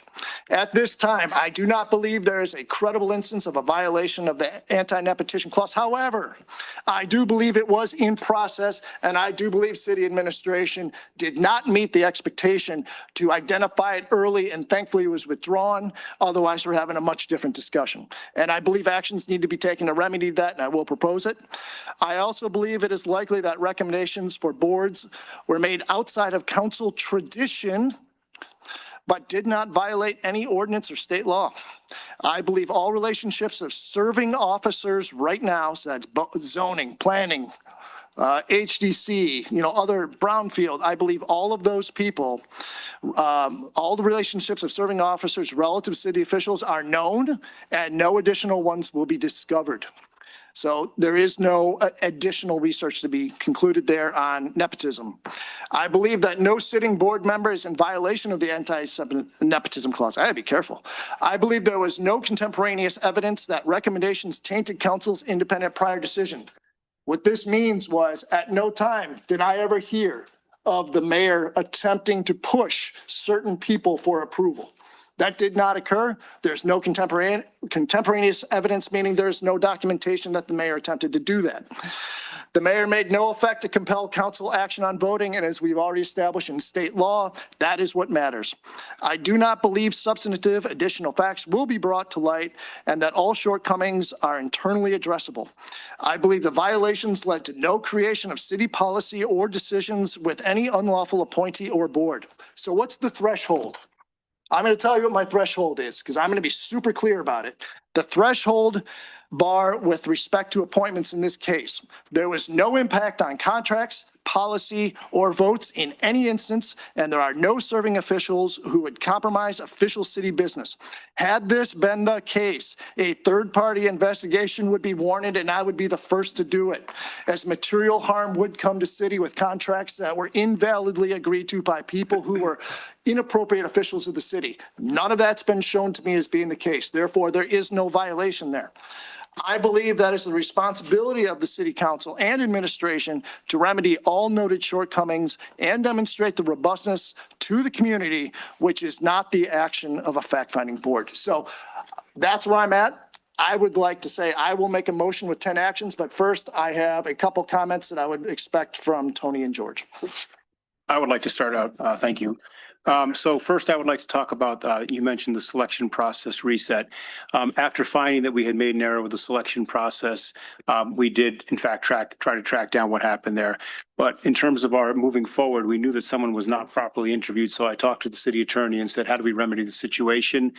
He gave direction that he believed the best way to remedy it was to offer an interview to the person who was excluded through the technology glitch, whatever you call it, and that we offer everyone the interview opportunity, not just the one applicant. So that's what I suggested to the selection committee at that point to fix the process moving forward.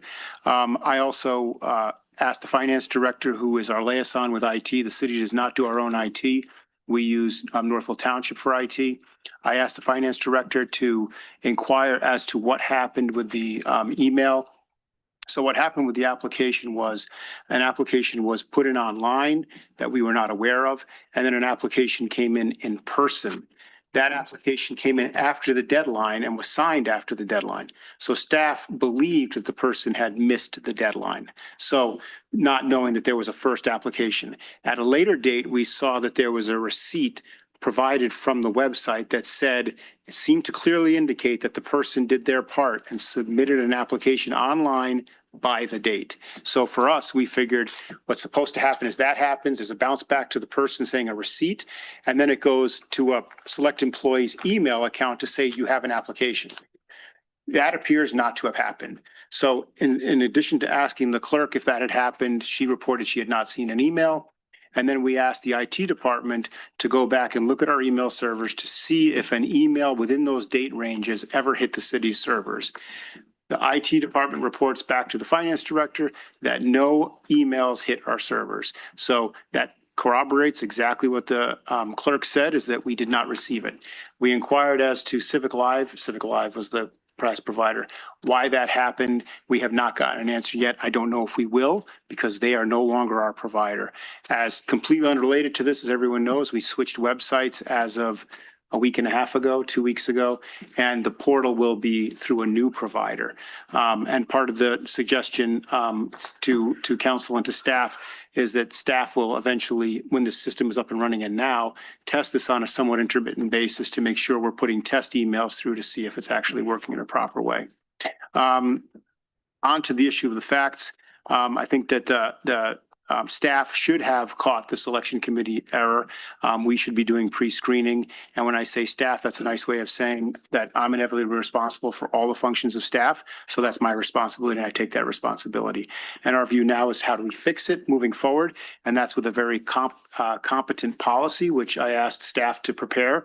Lots of people put into that policy. It was before council. I understand they want to defer it now 30 days, which is certainly council's prerogative. It was reviewed by the city attorney, by myself intensively, and a lot of discussion about that. And I think that that policy, trained on all the staff who have a role in the board and commission selection, will go a long way towards assuring that there aren't these sorts of errors in the future. That's what I provide, unless council has any more questions for me. Yeah, so as it relates to the nepotism policy, obviously, this is the first time it was implicated since I've been with the city. I'm well aware of nepotism clauses generally, and I know that we had one in our charter. However, this is a highly unusual nepotism clause because they typically prohibit a financial interest, a self-dealing of some sort. And it wouldn't be even on my radar to think that it would prohibit placement of someone on a board for an unpaid position. Nevertheless, when Councilperson Morawski-Brown did ask me about its application, and I did review it, it references about 4 other portions in the charter that you would get to the point to say it arguably does apply to the council. I apologize, to the planning commission appointment. And it was at that time I immediately advised to pull the agenda item, and that's what we did. So I certainly apologize for that delay. We'll certainly have it in the process, and that process that we did discuss and that was deferred does provide for such a review. Yeah, thank you, Tony. And part of my recommendations will be taking the air out of that and removing any daylight from gaps so it doesn't happen again. I think it's pretty obvious and clear what we need to do, and that would be part of my motion should that happen. Anything else? I guess I just have a couple things. I mean, we're all in agreement that there was mistakes made, right? But was the law broken, Tony?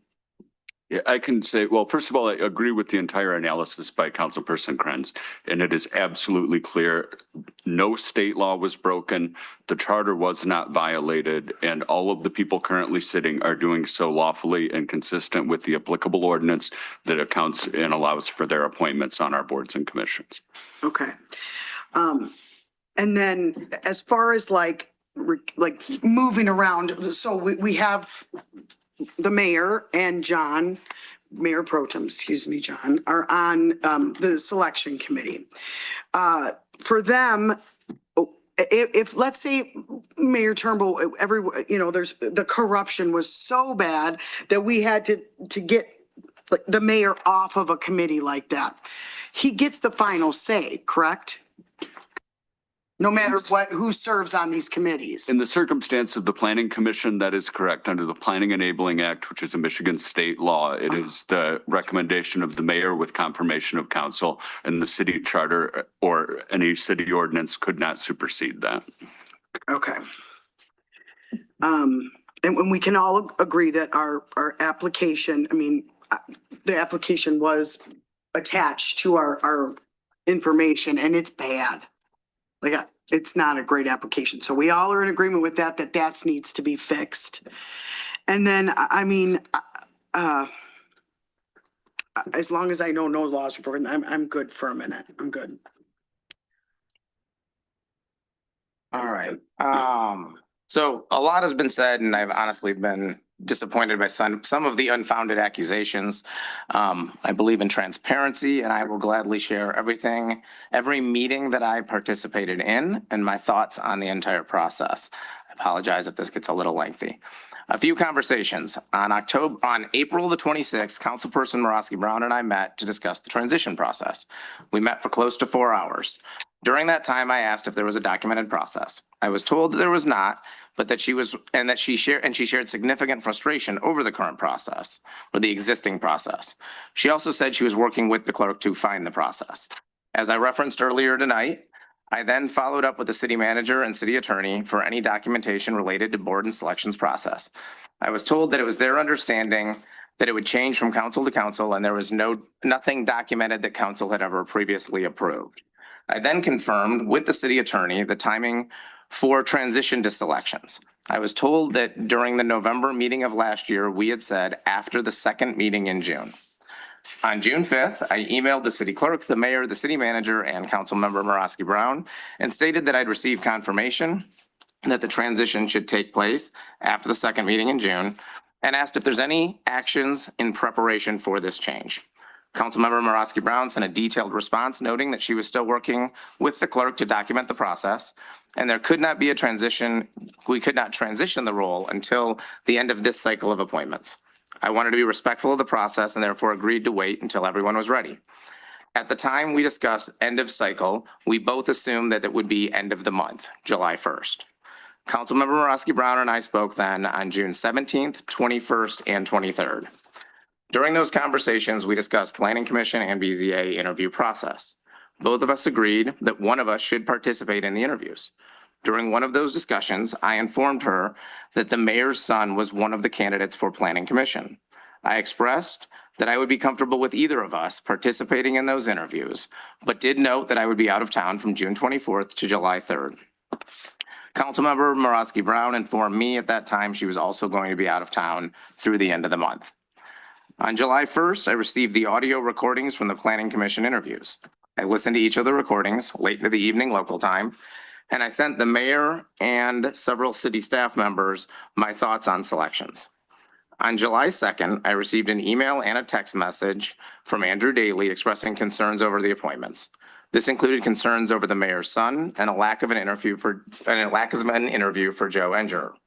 I immediately, and first I want to express my appreciation for that note. That is a good thing, and residents reaching out and expressing concern is something we should all look for, and we should appreciate when that happens. I immediately followed up to obtain a legal review. On July 3rd, so the next day, I received a legal opinion that Jason was not eligible due to the nepotism clause. The city attorney has acknowledged providing legal advice that he did not believe previously that it violated the charter, but after further review, he came back and told us that there was no clarification between paid city manager, city attorney, DDA director, and perceived volunteer roles within the city charter with regard to nepotism. I think Councilmember Krenz has actually laid out a good detail in terms of that clarification, as well as knowing whether or not zoning ordinance are impacted by those rules. And that's something we should consider in documenting the process going forward. That day, I told the city attorney that I believed that the mayor's son needed to be removed as a candidate for planning commission. And I also stated that based on what I had heard at that point, I believed he needed to step down from beautification.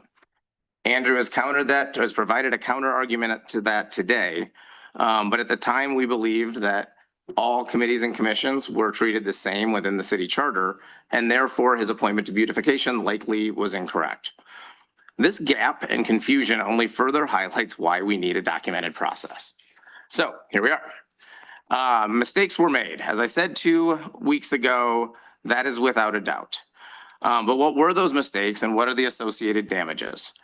Per Councilmember Morosky Brown's email on July 6th, included in the packet today, the recent mayoral communications in the July 6th City Council packet advanced the position of our selection committee that was never duly authorized, and its longstanding process is in conflict with state law for planning commission appointments and no longer needs to be recognized for planning commission, board of appeals appointments, and all others. Was the process violated? I want to become clear that I am not defending the process or lack thereof. I have been on the selections committee for 19 days, and I am extraordinarily disappointed in how we operate. The lack of documentation is unacceptable given the importance of these selections. Needless to say, these have not been my most enjoyable 19 days. So how have we operated in the past? 2007, this is an appointment where it says city staff contacted commissioners for building authority, senior citizens advisory, and planning commission. All indicated they would accept reappointment. No further interviews submitted to council or conducted, submitted to council and approved. Okay, I've got another 2007. HDC, 4 candidates were interviewed for HDC, 2 council members, neither of which were the mayor or the mayor pro temp, I'll point out, recommended a candidate and the council approved. 2019, we have, I got to jump to that one, make sure I'm on the right line here. Brownfield Redevelopment Authority, no application, no interviews. Staff contacted the commissioner who supported reappointment, and the selection committee recommended the appointment. So this did come from the selection committee. 2019, another reappointment to Board of Review that notes no interviews were conducted. This is the one that Andrew already took away a little of the fun on. But 2020, reappointment to Planning Commission, Tom Berry, Donna Tinberg, and one Andrew Krenz. It clearly notes no application, no summary of qualifications, no interview conducted. City staff contacted commissioners, were willing, and the commissioners noted they were willing to reaccept, and a recommendation to council was made. June 22nd, we're getting a little closer now. The BZA, the selection committee, conducted interviews of 3 candidates, recommended their appointment, and council approved. June 2023, and I'm happy to share these if anybody really wants to walk through the minutes from all of these selection committee meetings and city council meetings. This is our best example yet. Interviews are conducted for BZA, planning, and beautification. A motion was made for each, and approval was received. So now it looks like in June of 2023, we're establishing a process, or at least a documented tradition. We're establishing an approach that is going to be leveraged in the coming years, except we have had a open planning seat since Anna Mary Lee Volek stepped down from planning on December 31st, 2025. That role remains unfilled to this day. What is the timeline to fill an open seat? I'm going to throw out another one because we received an email on it. The city website, board and commissions, process was updated in 2022. No city council approval was made. When I asked the city manager who had documented this, no one was quite sure who had updated the website with this process, this two-page process. It clearly states the mayor and the mayor pro tem are the selection committee. If that's the case, then we've been violating this process since November. But again, it was never approved by city council. So conclusion there is a simple one. As we've said, we have traditions, but we don't have a documented policy. This needs to be resolved. We talked about it a little bit at the beginning. I fully support. I understand it's going to be a long process. Everyone's input should be considered, but we need to get an agreed upon process that we all vote on and we pass. And then the selections committee needs to follow that. Now, with regard to planning commission, given the lack of a documented process, I asked George and Tony to provide me city ordinance and state requirements. Andrew's already covered these, but the city ordinance stated the mayor of the city shall appoint members of the planning commission subject to the approval by a majority vote of members elected and serving on city council. I think that's very important. Now, I would argue that it's the mayor recommends if a approval is required, but I'm not rewriting city ordinance right now. We can revisit that at a different time. State statute. Again, this is 125-38-15. In a municipality, the chief elected official shall appoint members of the planning commission subject to an approval by a majority vote of members of the legislative body and electing and serving. I will note that also is how the process was documented for planning in the boards subject to this policy by appointing authority included. So the draft version that we received today. Now, I had concerns about the approach that was followed, but we don't have a process, and city and ordinance and state statute need to stand for now. And as Councilmember Krenz actually pointed out, we have to draft our process so that it is consistent with the city ordinance and our state statutes. We should not be drafting processes that contradict our state statutes. Brian interviewed the mayor interviewed the candidates. I listened to the recordings of those interviews and I provided my feedback. At that point, I followed city ordinance and state statute. Mayor had made a recommendation to council. Should we have waited a week and had Barbara and/or I participate in the interviews? Yes. The input from the selections committee is an important part of this step. That said, we've clearly covered at this point that we didn't have a documented process and ordinance and state statute were followed in the process that was carried out. Now, this cycle included Dan Farrell, Donna Timberg, Billy Burns, Jason Turnbull, and Joe Enger. I will come back, and I know we've addressed the failure in the system, but I think that is something we need to follow up on. And we've also had the discussion at this point that we went through the process. The city attorney has acknowledged that a mistake initially was made, and then he came back and he pointed out that the nepotism clause applied, and we removed. So I was operating under a perspective that had been provided from a city attorney. History where I've been told previous mayors have had family members that served on numerous committees and commissions. The fact that this body voted unanimously to put the mayor's son on the beautification committee. All were factors, as well as the city attorney and city clerk communicating that all candidates had met eligibility requirements, and we need to get better about controlling and structuring that process. So, as was previously stated, the day that the nepotism clause was determined to apply, we removed Jason's recommendation for planning. Did we violate the charter? Was there damage to the city? With regard to the recommendation for planning, what was ultimately revoked, a mistake was absolutely made. But he never served. No decisions were made, no votes were cast. There was not an impact to the residents based on that action. With regard to beautification, I think you could actually make an argument. And I think this is one where my initial stance was that we had violated the charter. As Councilmember Krenz articulated earlier, and we received a city attorney feedback today, it sounds like the city attorney's view is that we did not violate the charter. But I will point out, Councilmember Morosky Brown and the mayor recommended the mayor's son's appointment to beautification, and all of us voted in favor. And in my view, the charter doesn't distinguish between appointments within.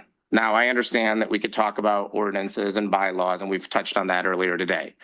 So at this point, should an investigation be conducted? I'm not sure how we evaluate against a process that is not documented, how we hold someone to account on a tradition. We've already discussed the appointment to beautification and the concerns associated with that. And I think I've laid out the damage to the residents in the city, which I cannot at this stage determine any that has actually been carried out.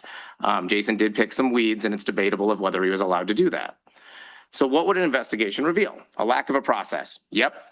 An effort to move quickly outside of the traditional norms that resulted in mistakes. Absolutely. A miss by city staff with regard to eligibility. Yes. And one that was addressed immediately after it was determined. A traditional process that wasn't followed. But again, I come back to what was the impact.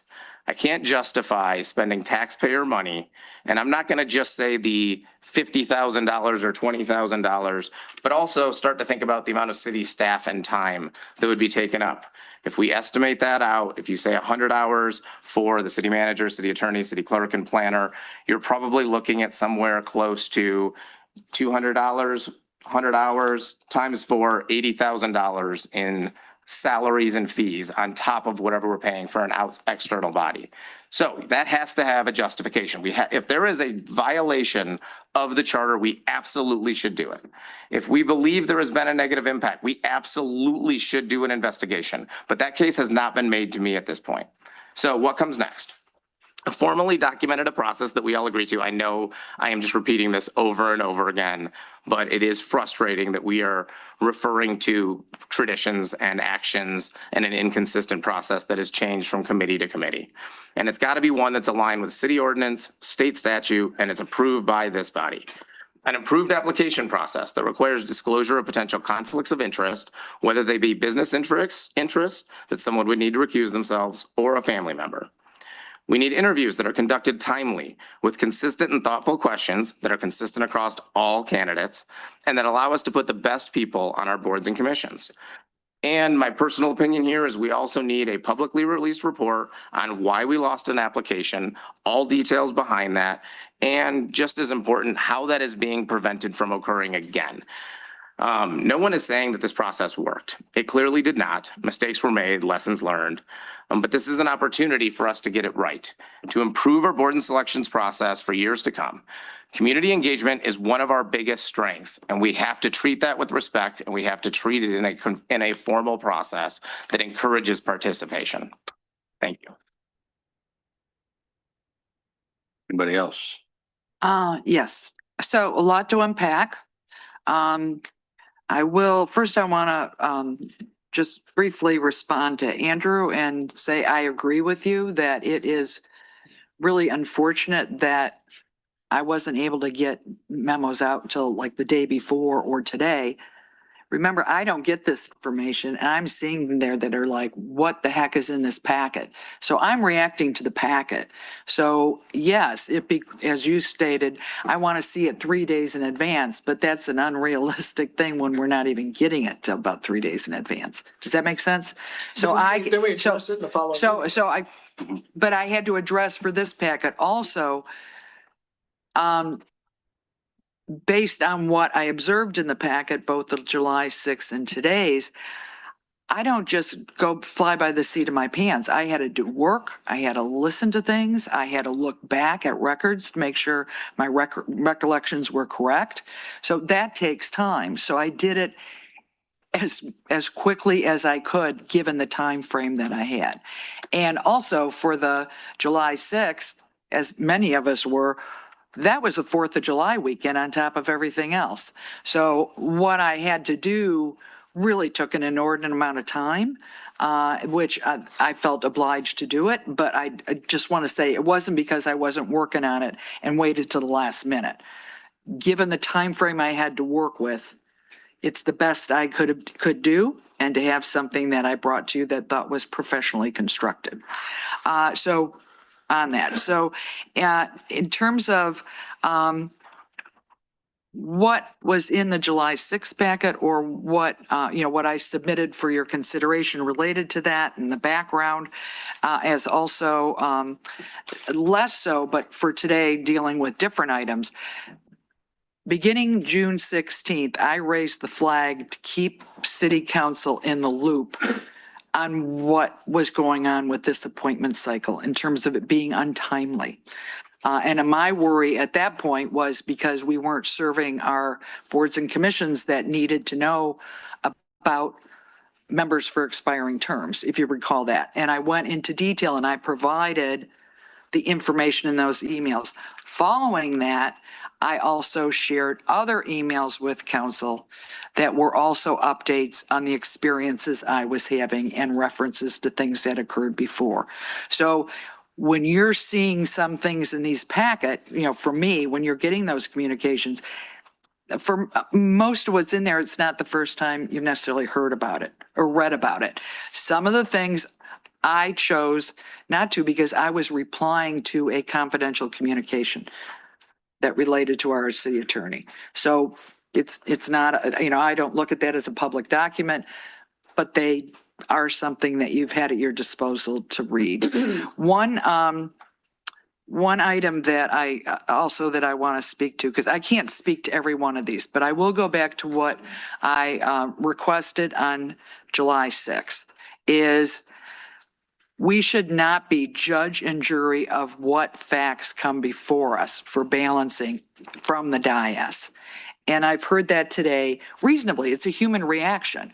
I heard it both from Andrew and from John.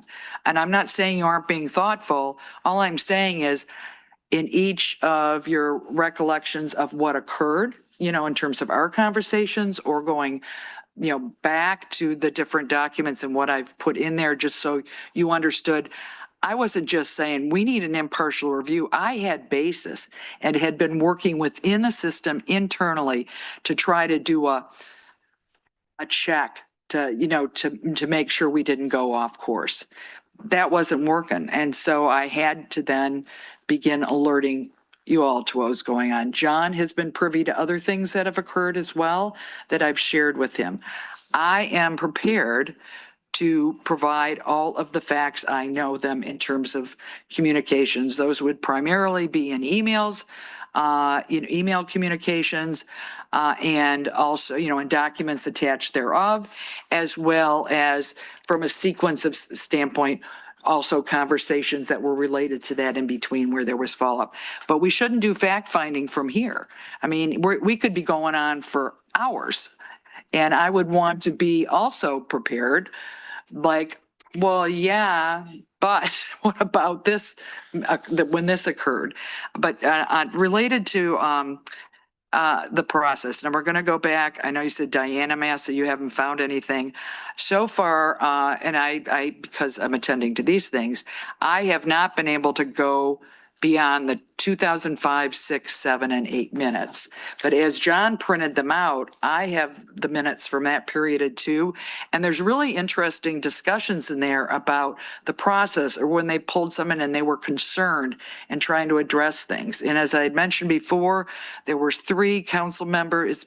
I've been informed based on 3 council members that were around at that time that they was a motion or resolution, but they can, what they couldn't recall is if it was a resolution or just a motion. They said typically, Mayor Chris Johnson usually did things like that by resolution, but they said they couldn't recall. So I continued to do my search, but in correction to that is I didn't want to get bogged down in finding a document that documented the progress. The key was to make sure we all agreed on how Board and Commission Selection Committee and coming to council was conducting itself and the clerk's role in that, okay? So that was not finding the process, John, it was documenting the current process, which is a distinction with a big difference.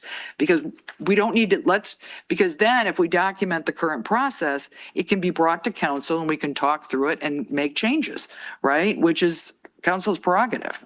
So but that simple thing of finding a process versus documenting the process which also approved overtime. You can even see differences in the two odds for a couple things they did that were commissions that were brought, that are now brought before council, but they weren't then. You know what I mean? They actually said it was the mayor and the commission chairperson.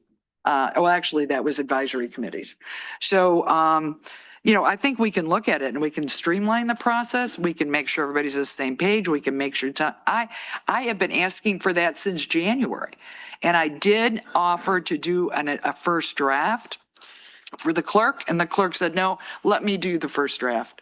And then you can review it, and then we can work on it from there. So it wasn't like I dropped the ball. I was being respectful, and when I followed up.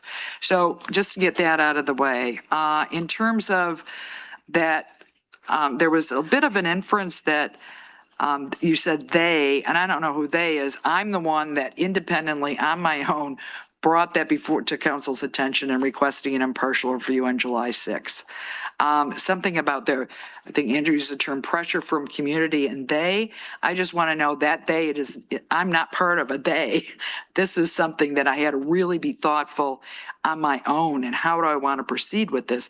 And it was a reaction to the packet, but it had been happening for a very long time and I was trying to deal with it.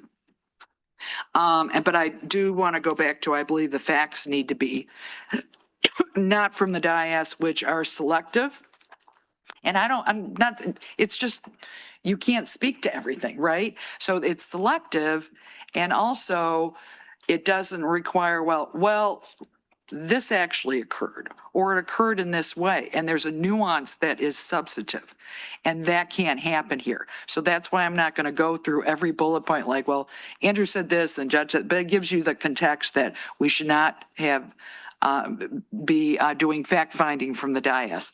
I believe that you have received from me, particularly over the past month, sufficient information to know that my request for an impartial review is not unreasonable, and it was warranted by the experiences I have had, elevated and heightened since late May, but I have been trying to deal with it since, well, it actually started last spring.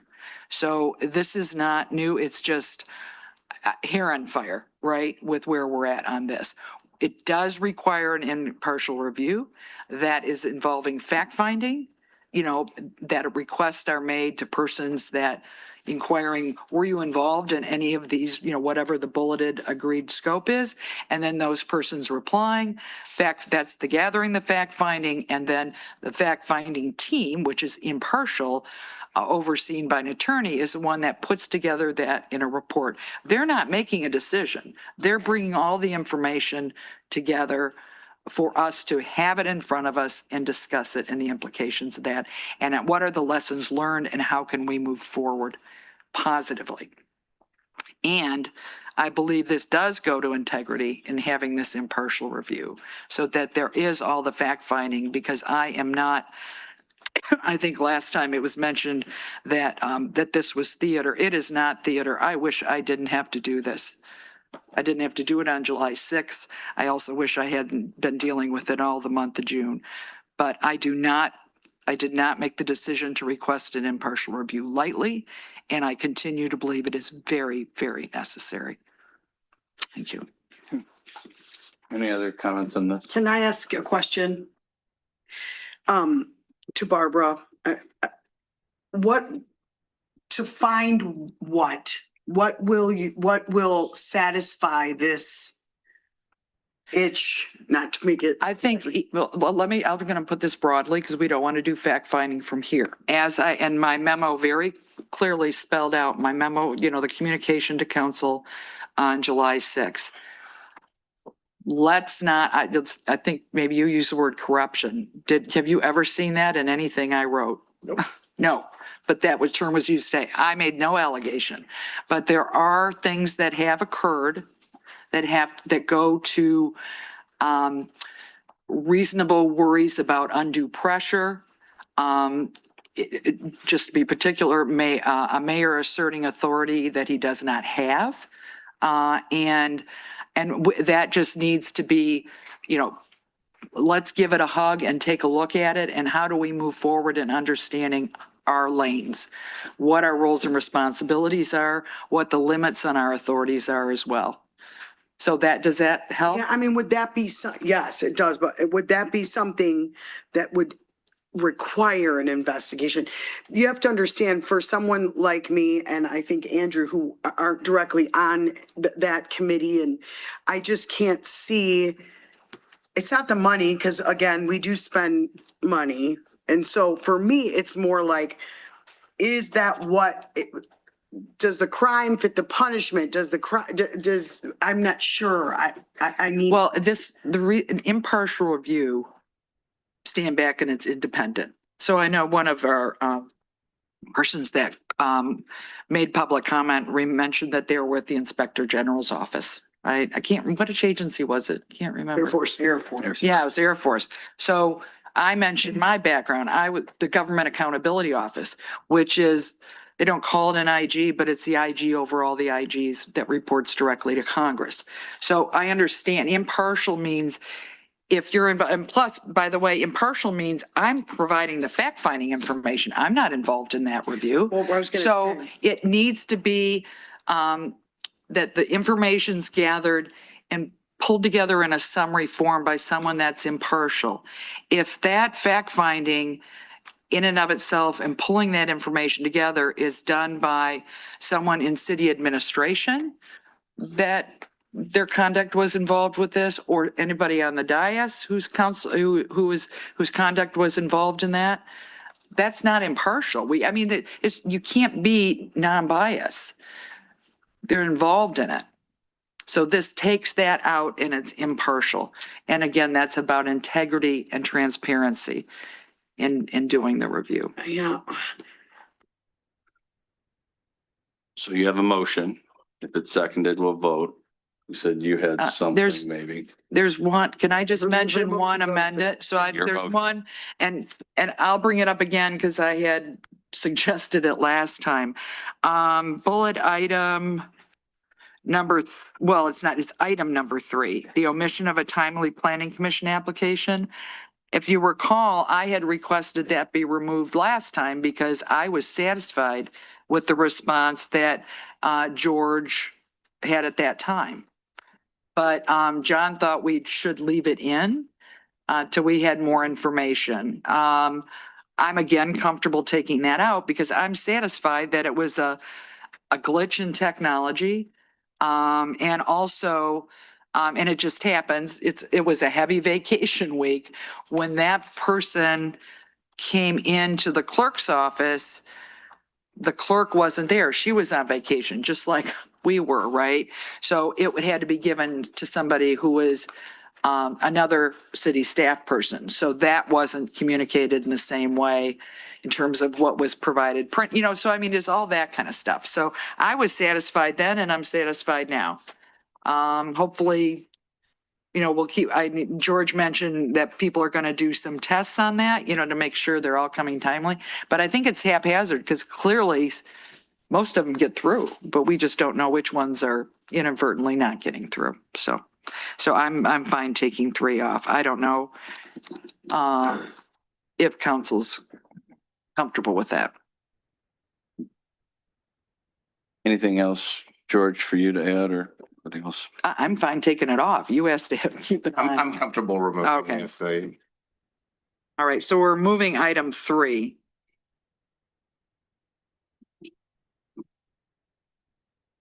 So it becomes the renumbering. It's now 1 through 5. Does that make sense?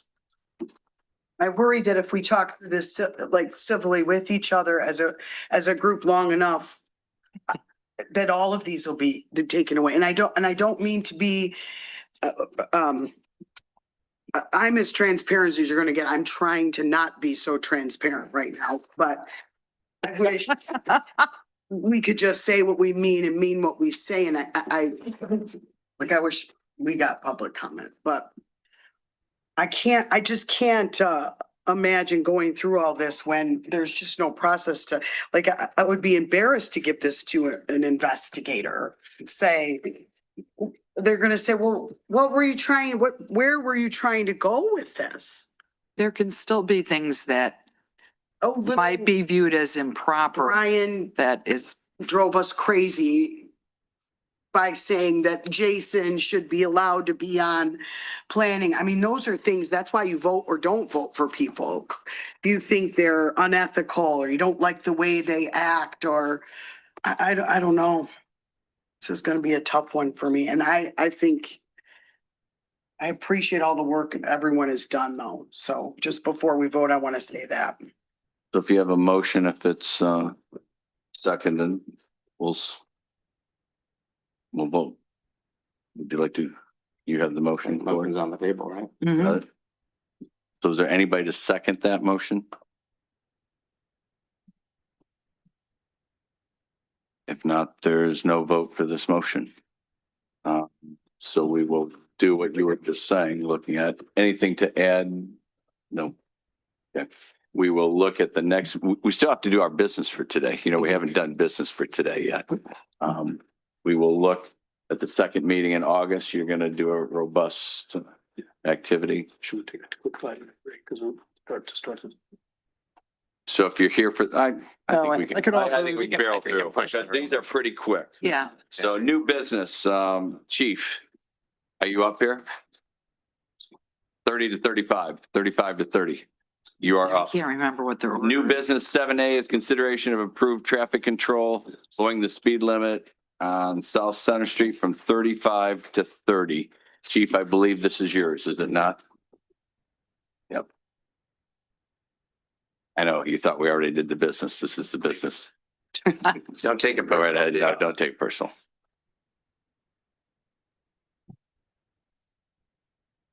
Right, good evening, Mayor, members of City Council. Tonight before you is traffic control order 2602. So this was brought to my attention through a resident, through Mayor Pro Tem Carter, regarding the speed limit on Center Street as between 7 Mile and Cady. Currently, right now, it's 35 miles per hour. Obviously, in the last year and a half, there's been a major change in that area, and I would consider that now to be mostly residential now, instead of obviously what it was before. So looking at this and seeing that the speed limit most likely should be lower in that area, given the residential location of that. So I had contacted TIA, which is was formerly TIA, but now it's the National Transportation Safety Organization, to conduct a study, speed study in that area and get their recommendation. And that is presented in the packet as well. Now, as you can see, that's not a, I wouldn't say the study is 100% perfect in there. You can see that one of the counters was disengaged during the study. So, but there was enough information to make a recommendation per our engineer. And part of that recommendation was to lower the traffic or the speed limit in that area from 35 to 30, given that the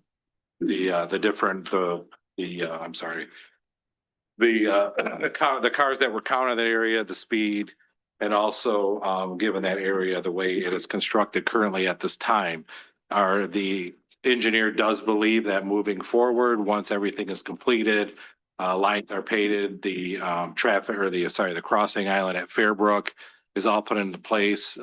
He does recommend at that time to conduct another study, which most likely will result in a lower speed limit to 25. So there's a couple of things that council can do this evening.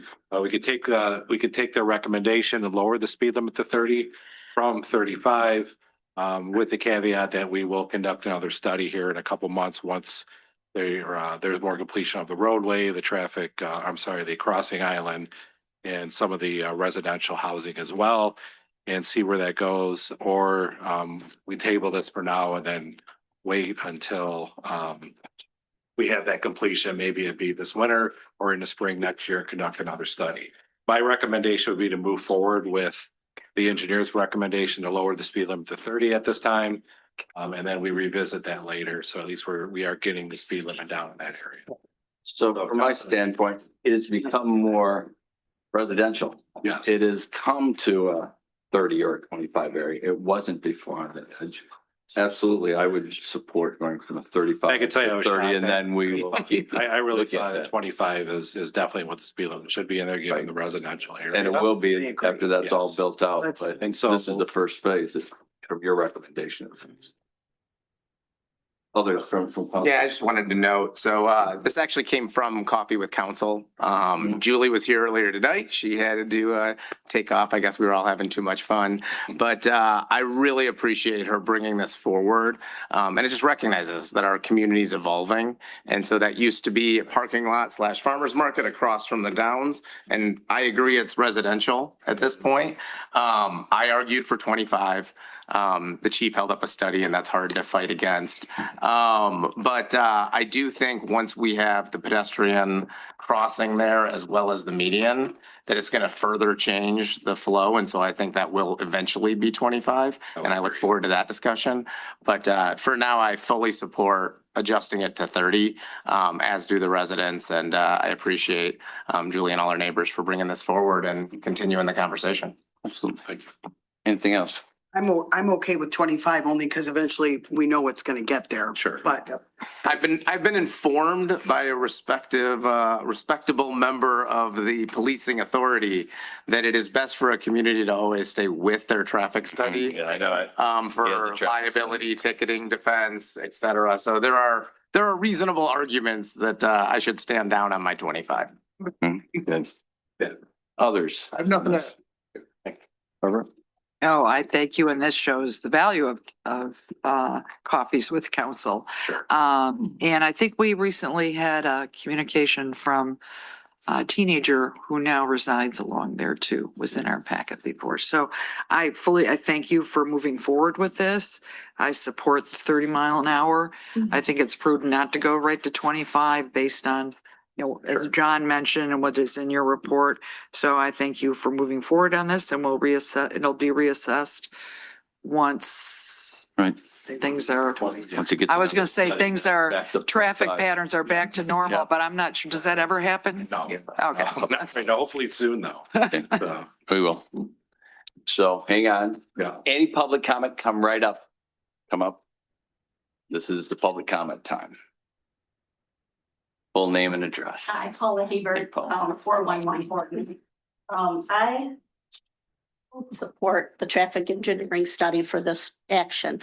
My question is why we didn't do a traffic engineering study when we closed 2 main streets in a city. And now we have traffic in the neighborhoods. If there was one done, I haven't seen it, nor have I seen any recommendations for it. And I guess that doing a traffic engineering study must be part of a policy when you do one and when you don't. Because certainly lowering the speed limit 5 miles an hour is less detrimental to a city than closing 2 main streets and directing traffic into my neighborhood. That's all I have to say. Thank you. Thanks, Paul. Others on this subject in council chambers? Anybody online on this? There are no callers in. Fine. With hands up. Okay. So with that, you have a motion in the package, do you not? Yes. So I'm looking for somebody to bring that motion I forward. move to approve traffic control order 2602 that will change the posted speed limit on South Center Street between Cady Street and 7 Mile Road to 30 miles per hour. Support. Oh, we have a dual support. Oh, I think. Look, I've said it. To Barbara, I set it up. to used all Councilperson my words Marusky here. Brown. Yep. So, it doesn't matter. any other discussion? We have a motion properly supported. Any other discussion on this motion? I think we can do this for you. All in favor, say aye. Aye. All opposed, say nay. Get those signs up. Very much. Okay. Thank you, Chief. Justin, I think you are up next. You have a couple in a row. So number 2, Which is, consideration of second reading of adoption of the amendment for grading, building heights, foundation. That's what everybody's here for tonight. So Good evening, and I did So- check the temperatures on the lowest setting. It's just warm in here. I know it is warm in here. This is the second reading and adoption of zoning ordinance amendment that council introduced for first reading at your July 6th meeting.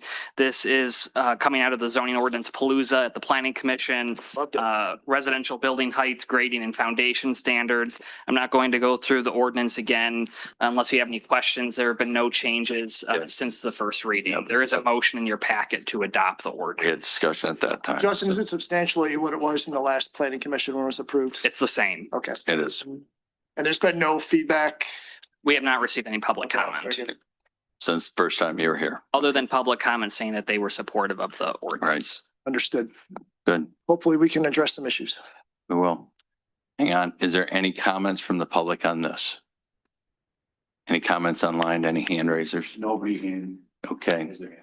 So with that, do I have a motion to go forward for the building heights grading and foundation on the second reading? Yeah, Mayor, I move to approve the second reading and adopt the ordinance amending sections 1502, 1820, 1821, and 2602 of the zoning ordinance regarding residential building heights, grading, foundation walls, and related definitions.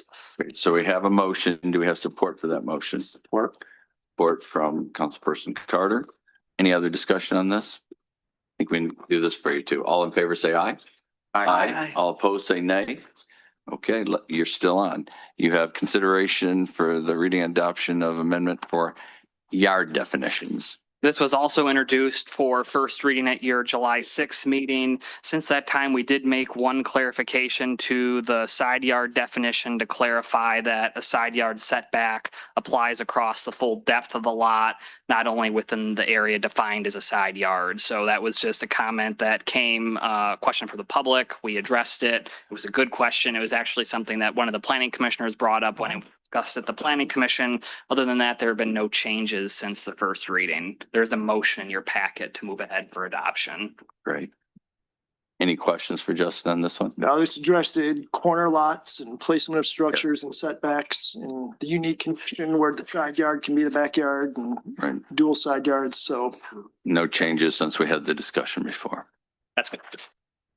Any comments from those in council chambers? None. I don't see any hand raisers. Confirm that. Okay. So with that, then I'm looking for a motion. You have that motion in the package. Justin, who would like to go forward with that motion on the diet? I'm on a heater. So I move to approve the second reading and adopt the ordinance amending section 2602 definitions of the zoning ordinance related to yard definitions and illustrations. So we have a motion. I'm looking for support of that motion. Support. We have support. Any other discussion? Seeing none. All in favor, say aye. Aye. All opposed, say nay. Thank you. Good. So you have it approved. So we'll go to 8, mayor and council communications first. I thank all those on those 27 boards and committees as normal, giving their time and talents and on all the task forces. And the task forces, anybody can be on. Is that correct? We've gone through that legally too, all 5. That is correct. I know we've had those discussions, who and what. Thank you for giving back to the city. That's basically all I have. The weekend was hopping down there, but we did have no band because of the air quality. We couldn't put the dome up over for the weekend, but it was wild and exciting. That's all I have. Council members. Anything else? Anything else? All I know is I came home from vacation to the worst air quality in the world, an explosive parasite, and now my street's missing. So I know, maybe yeah. Now Good. now You're parking in a different zip code. I'm more than ready to turn around Good. and heel toe it back to where I was. We thought we'd tear it up before you Yeah, got so- back. Yeah, we wanted to have some excitement. I believe locusts are coming tomorrow, so I can't wait to see it. George, anything? Sometimes I forget you. I was, yeah, Oh, Barbara, I'm sorry. I was going to say, and I'm not, I would, as you would likely understand, I'm disappointed with the inaction by council tonight. But I don't know that the matter's closed, but I feel I've fulfilled my responsibility as I see fit. So I thank you for at least the consideration. And I won't say any more because this happened months ago, if you recall. When something's happening with this filtration system, I start catching here and There's something not right tonight. there's something Air not stuff. right. And I'm the canary. Yeah. And I'm Yeah. telling you, it's here. This is usually the Because- coldest room in all Yeah. City Hall. Yeah, and It is we hot we tonight. didn't There's know no movement. before. So There's no before, air movement. and I had to leave council chamber. Yeah, I to go remember you. outside, Yeah. and then I had to get rid of it and and then we find out that they were cleaning the vents Right. and that God knows whatever dust was coming right down here. So, anyway, so I just Still will voting say, no on renovations to City Hall. I know. And that'll be the last thing known to mankind. Great. It is. Thank you all very Yeah, much. Thank you. I'm looking for a motion for adjournment. Yeah, go ahead. I did have something. I have a proposal on follow-up from what we discussed tonight. We didn't get to it tonight, but I will put that, George, maybe I'll send it to you for council review to come up on a following meeting, but I do have 10 specific items that I would like to put in front of the council as the. And give us plenty of advance notice. To everything we've discussed and the mistakes that were And we made. compare it with the item that's coming back for consideration as Yeah, well. so there is something we just didn't cover tonight. I alluded to it. It exists, but we'll get it into a future meeting and give everybody enough time to review it. Great. So do I have that motion for adjournment? Motion to adjourn. Seconded? All in favor, say aye. All opposed, say no. We are adjourned for the night. Thank you.